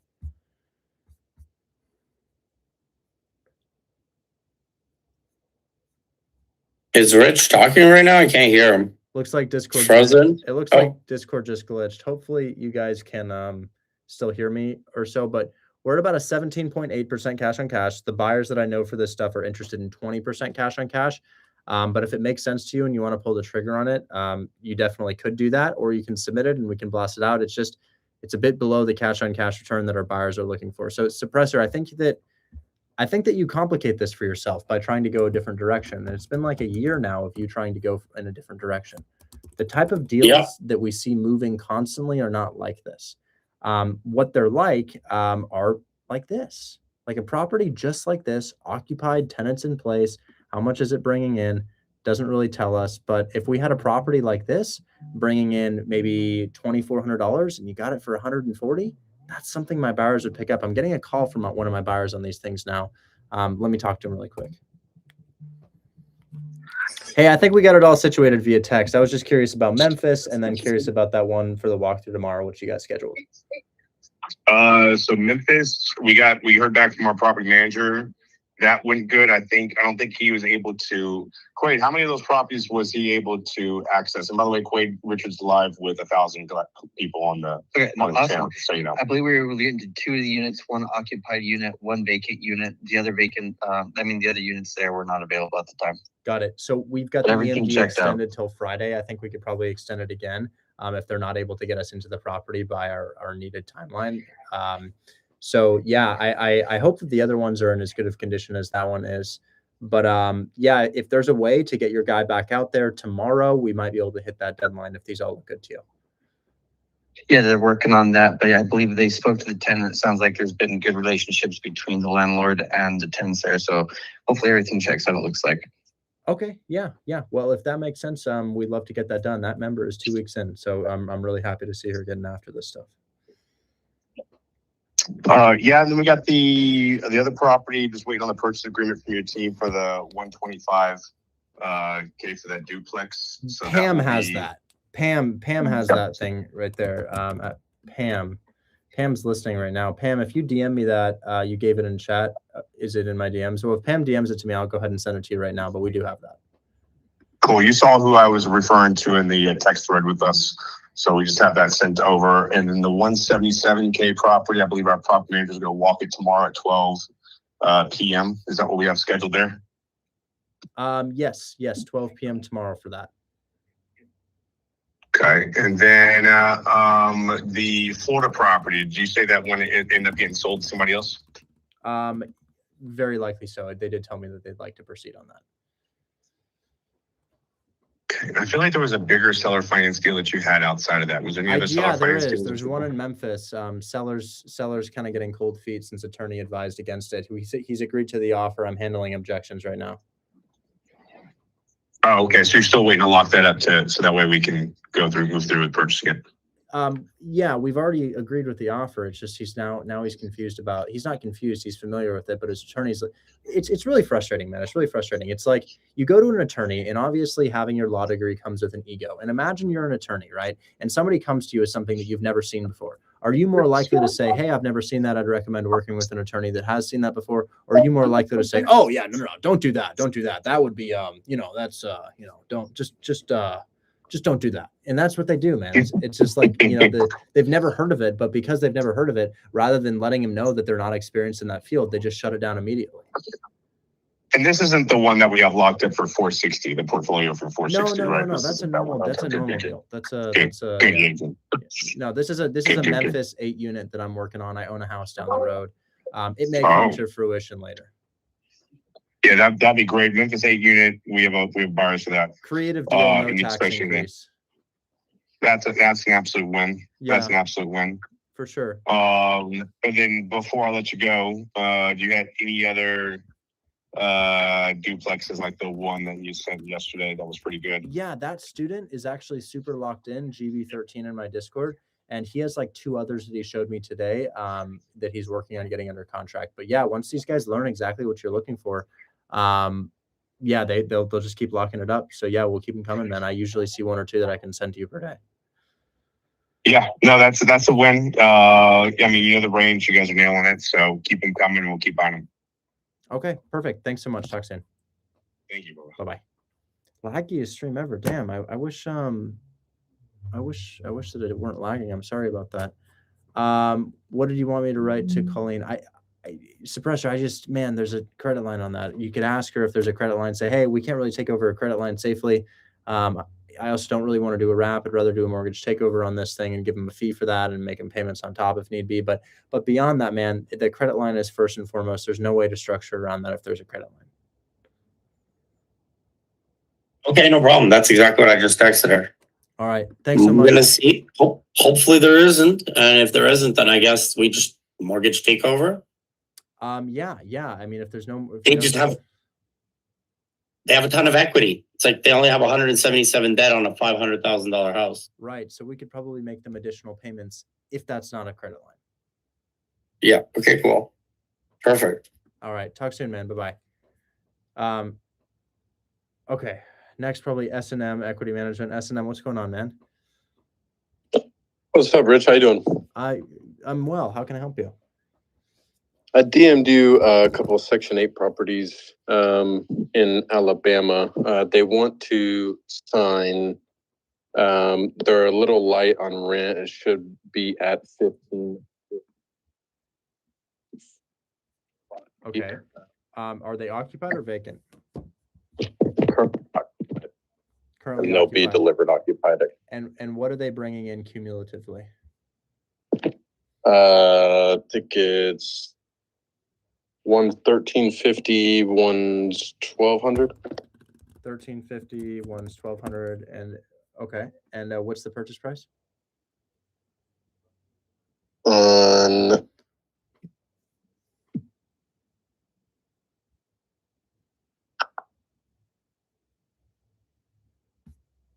For the other people on stage, do you guys want to go ahead and DM me your addresses and get all those numbers ready, Bryce and Joshua? One of them is 67,000. Okay, 67,000. Or I'm sorry, one's 78,000, and then the other one's 83,000. Okay, so cash on cash would be really insane there. So 78,000 plus 83,000, 160,000, and it sounds like we're occupied at 2550 per month. Correct. Okay. What is the condition on these properties? They have a reason to lie to us. I've been told they're good. I'm waiting. The pictures that they have posted are not up to date. So the property manager, I'm waiting for pictures on that. The issue is that they wanted to sign tonight, but they want EMD up. Get the photos, EMD after we walk the property, and probably price point 135, 140 there to hit 20+% cash on cash. Okay. All right. I'll let them know. Absolutely. Good job, man. Talk soon. Okay. Bye-bye. Thanks. Bryce, we were supposed to bring you up, or I'm sorry. Bryce, how's it going, man? It's going well. How about yourself, man? I appreciate you taking some time. I'm doing well. How can I help you?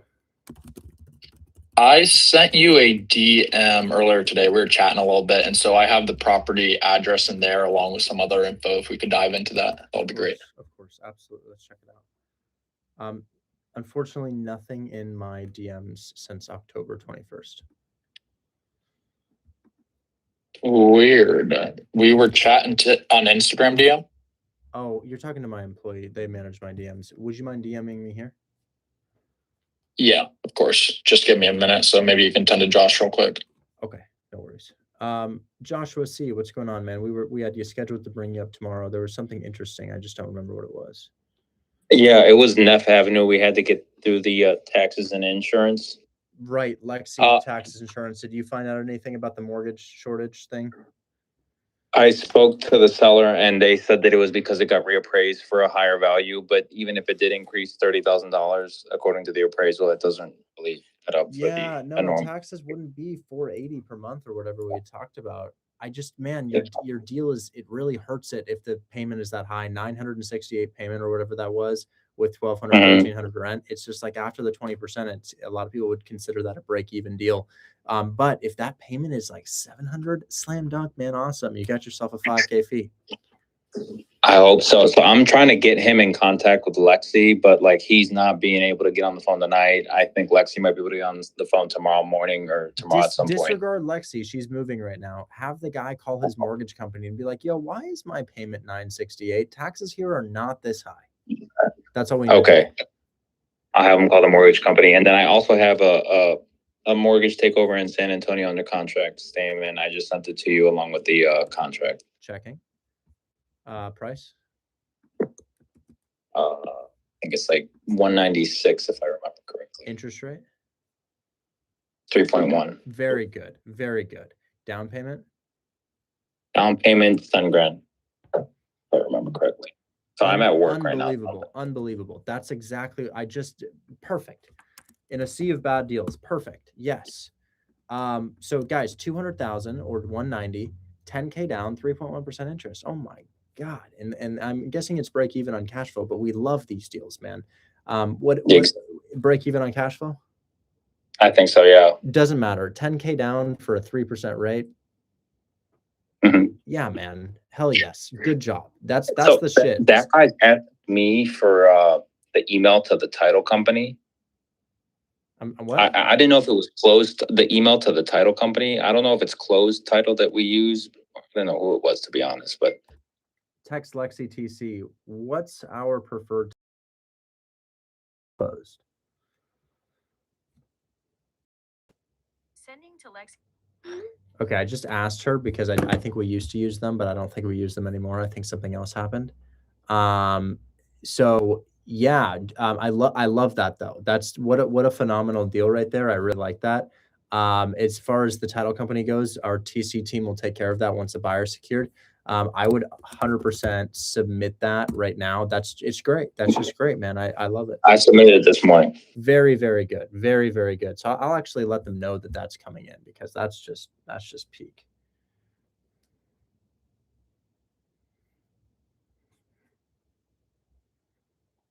Look out for this amazing deal. Guys, who had Fullerton? Who had Fullerton deal? Detroit, Fullerton. Was that GB13? Is that you? Yeah, absolutely, Mike. GB13, are you Fullerton? Shit. GB13. Is that message? Yes. Okay. Point of contact for Fullerton is Fullerton. Shit. Can everybody at GB13? Oh no.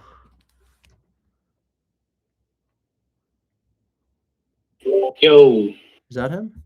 Is that you? What's up? Oh, good. We need a point of contact for the walkthrough. It's happening.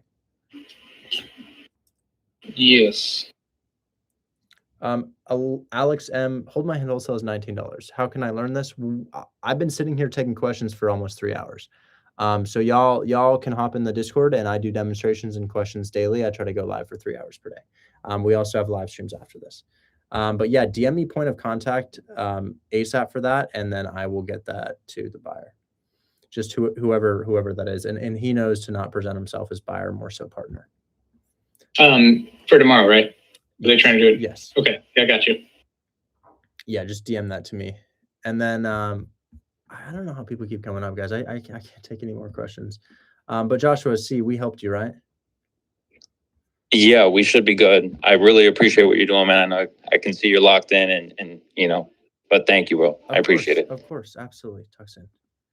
So GB13, just go ahead and DM me a realtor, seller, whoever will meet us at the property. Okay. Should be property management, but I'll let you know right now. Perfect. Thank you so much. I'll keep you up here. Bryce, how's it going, man? You figure your stuff out? Yeah, I believe so. I sent it over to your DM. You want to make sure you got it okay? Yeah. Okay. Flint. Do you know about Flint?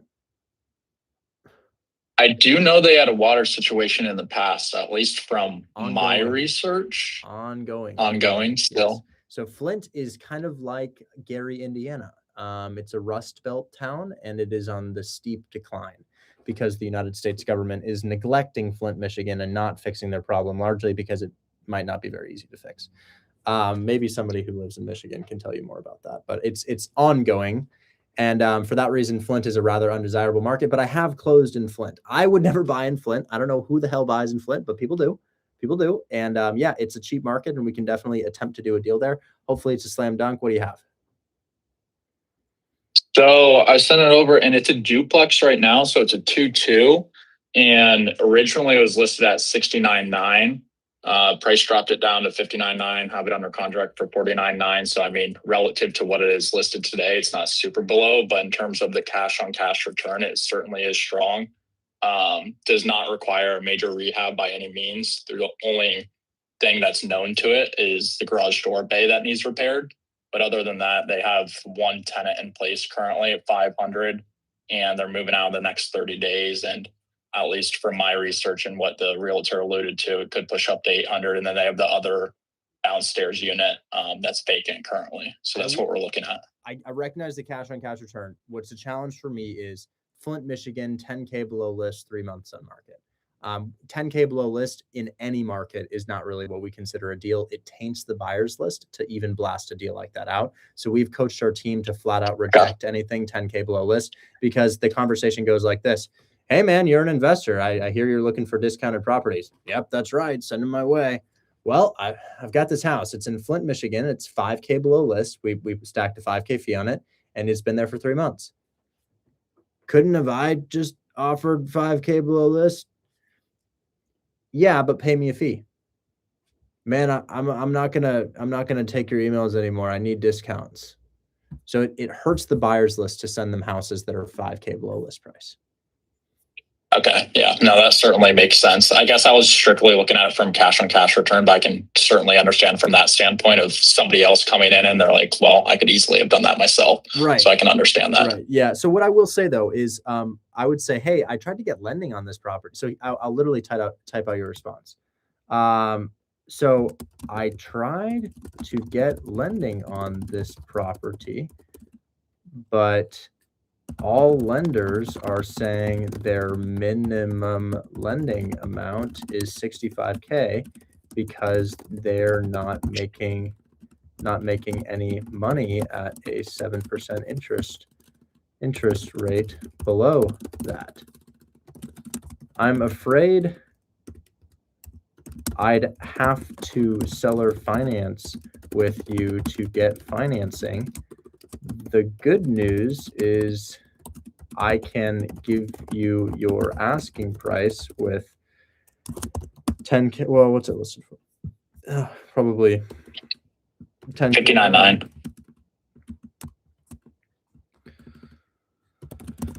And monthly payments. I'm not sure if you'd be open to that. I would send them this exact message I put in the chat. Okay. Okay, I will definitely do that. I appreciate that. And at least strictly talking from like the standpoint of what you just said there, like the minimum being 65, is that just literally a strategy that you're recommending there, or is that That's through actually, no, that's with actually, a lot of the cases for lending. it's actually real. I'll show you why right now. Okay. And guys, if I missed you, I hope you can see how busy I got today, guys. I'm really, really trying to get to everybody. Remember, it's a $19 community and you get 8 hours of classes per day. So if it's like, Richard, I hate you because you didn't get to me in a sea of questions. It's like, dog, first of all, be persistent. Second of all, we got we had hours of live streams before this, and we might have live streams after this. Those people have the answers to your questions. They're closers, they're killers in the community, and nobody joins their live streams. I see other group leaders going live. We got 30 people in that live stream, man. You got at least got a free one-on-one right there. They're doing that for free for y'all. So here's the deal with a loan of say $50,000 loan, down payment $10K, right? 7% interest on 50,000 is only $266 per month. So lenders usually have a floor of about 65K. I have seen some at like 60K, maybe even 50.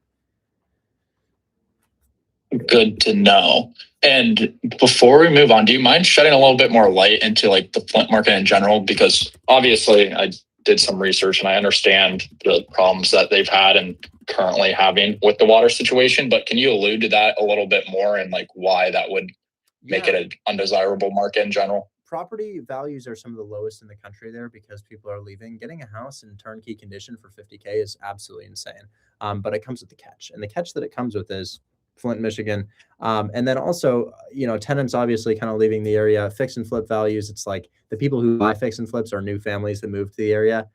It's a city in decline. It's a city in decline. And if you look at the population over time, you can see it just used to be massive. Flint used to be like a huge industrial Rust Belt town and it's just going down and down and down and down and down, where areas like Cleveland and Detroit still have a chance to expand. So it's just a market that's tainted by bad news on the news and a declining population. And it's not to say that we can't do deals there. Actually, we have done deals there before. They just should be creative finance deals so that somebody's willing to kind of take a hit on the location. Sure. Yeah, and it certainly makes it less desirable. And so it's a little bit harder to go offload those, but that certainly makes sense. Absolutely. And then Chris, I'll look at your duplex. All I need you to tell me is price and rent. So Chris, price, rent, address, price, rent, address, Chris 247, price, rent, address. But beyond that, you've got a live stream happening right after this, guys. So price, rent, address in the chat, and I will see what I can tell you what I think about it. Anyways, Bryce, talk soon, man. Okay. And then GB13, hopefully we got contact info for realtor in the DMs. So no contact yet. Do you have a way to contact them, GB13?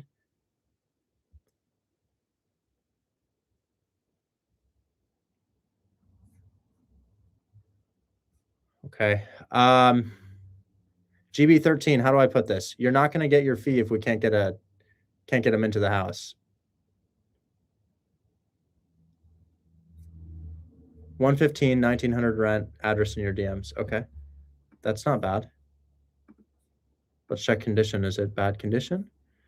Checking condition. Good condition. Okay. Well, the hoarder is living in the house, and there's a barber shop in there, but we'll take it. You know what? Yeah. Joseph just asked me if I had more. GB13, are you here, man? Your walkthrough is not going to happen if we can't get that contact info and it's off market, so you're the only person who has it. So GB13. Sorry, I'm here, Ben. I just got the number. Okay. I was on the phone with them. Thank you. Messaging it to you right now. Okay. So, and Chris, is that under contract, Chris? You said that's under contract? And is it occupied rent or vacant rent? That really helps. Occupied rent or vacant rent? That would really help to know. Looks like it's occupied, and that's great if it is.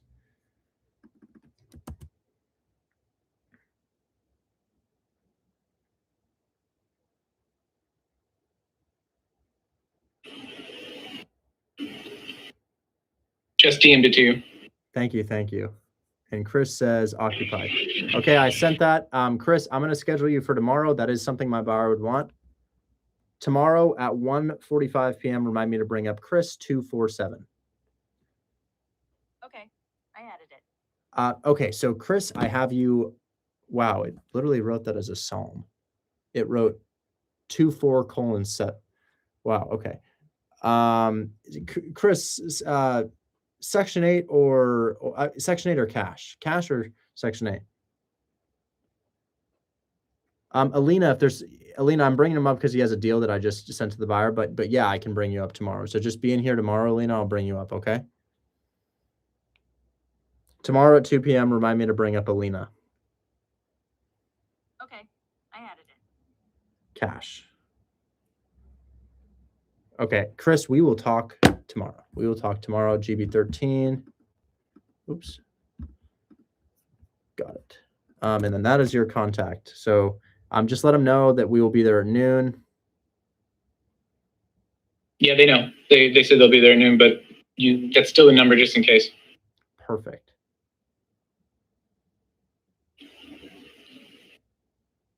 Thank you so much for getting me that. Okay. Hopefully we can get a $12,000 fee on that. If that's in good condition, man, you're locked in. Anyways, we will talk more tomorrow about that. Alina, I got you lined up. I'm gonna just do a quick $20 giveaway. I'm tired, man. I'm tired. I will say, please take the courses, guys. Please. I know sometimes we're tempted to do other things, but you're just wasting your time without taking the courses. It's like what I would compare it to is like covering your eyes and trying to hit a bullseye. You know, it takes a long time to film those courses. They're for you guys. Take them. It's gonna help you out a lot. Okay. So if you haven't taken those, take them. Anyways, yeah, let's give away $20 here. I try to do a giveaway every single day. And yeah, let's see what we can do.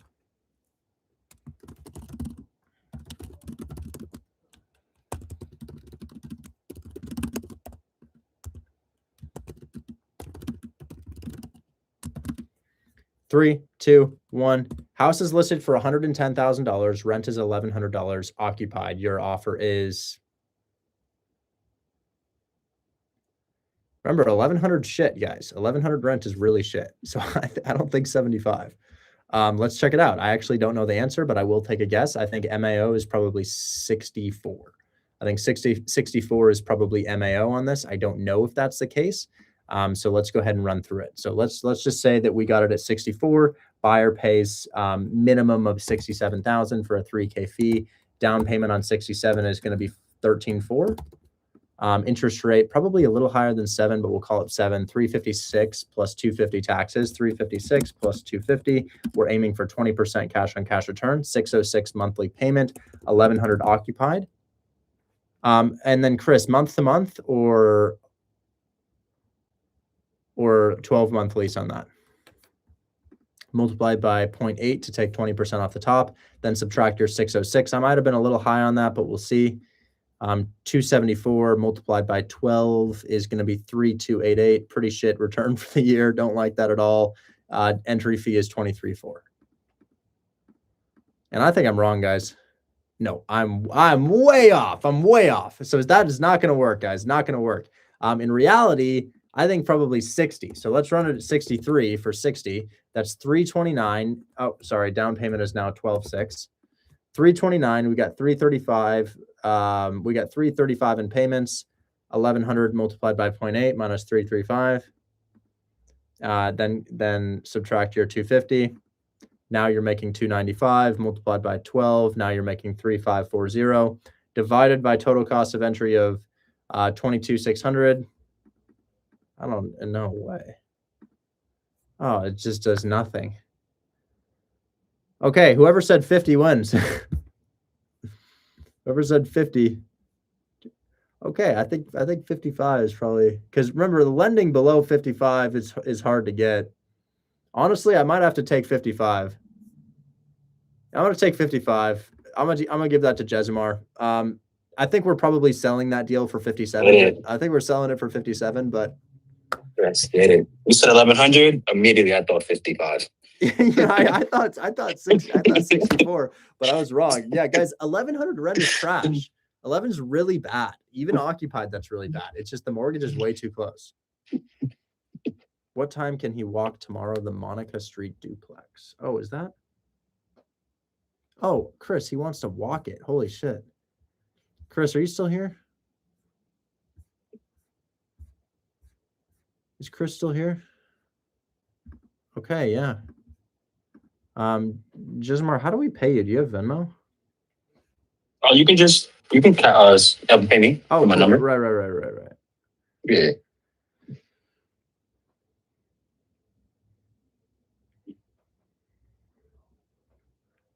Bro's getting paid to be here.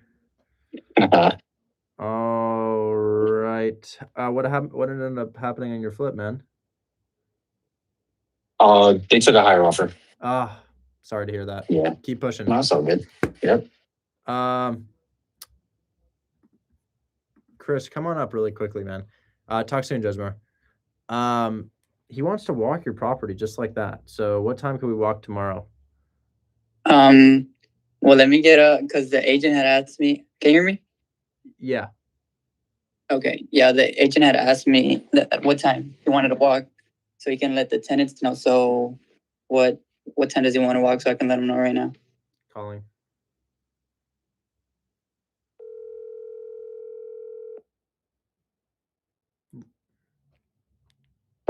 Hey, it's a bit late over there, but we're still gonna try to schedule it. It's never too late to talk about getting money, Richard. It's for not for me, for the agent, because it's like, what is it, like 8 p.m. or something over there? But Yeah, 7:50. So would your guy be able to walk at like say 2 p.m. EST? Just Ideally, we'd like to walk after he walks the duplex for 177 at 12 noon. He said, "Can we see if I can walk it after I walk that duplex?" Or I guess say 12:31. I'm afraid that if I give you a time, we won't get a response from the agent until tomorrow, and it will be too short of notice for them to say yes. So we might have to do that one on Friday. I'll keep you posted. Maybe we could. I'm with the student now. Chris, do we have any indication What's of? the student know? What's the student know about the deal? Is it turnkey or is it need property? He didn't want. Well, check the photos on Zillow. It appears to be. I don't even use the word turnkey anymore unless it's my property, but it appears that it could be good to go. It's occupied. The photos look good, but you never really know. So I don't want to promise you something that's not true. Well, my property manager said you can get it probably rents raised at $2,400 on this deal, which would be a phenomenal ROI. Wouldn't it? I really like that one. So gosh, I don't think I can promise you a time right now. So probably Friday for that. Okay. Cool. Well, I got Quay on the line. So are there any other deals that you want us to look at? Oh man, I got to get offline. I'm sure there's lots more though. I've been sitting here for 3 hours, but this one is another deal I just sent you. We do have that under contract, and we will be able to get you into that property more likely on Friday.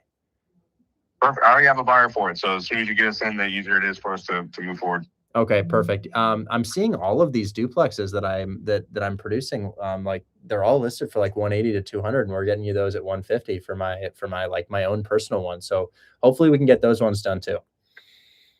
Yeah, obviously food for thought. It has to be, if we're buying in those areas, let's make sure that duplexes are also moving at those prices in those areas. Oh yeah, I mean if you go to Merlin, sure. if you look at Merlin Street right now, man, my agent told me to list that thing for 200.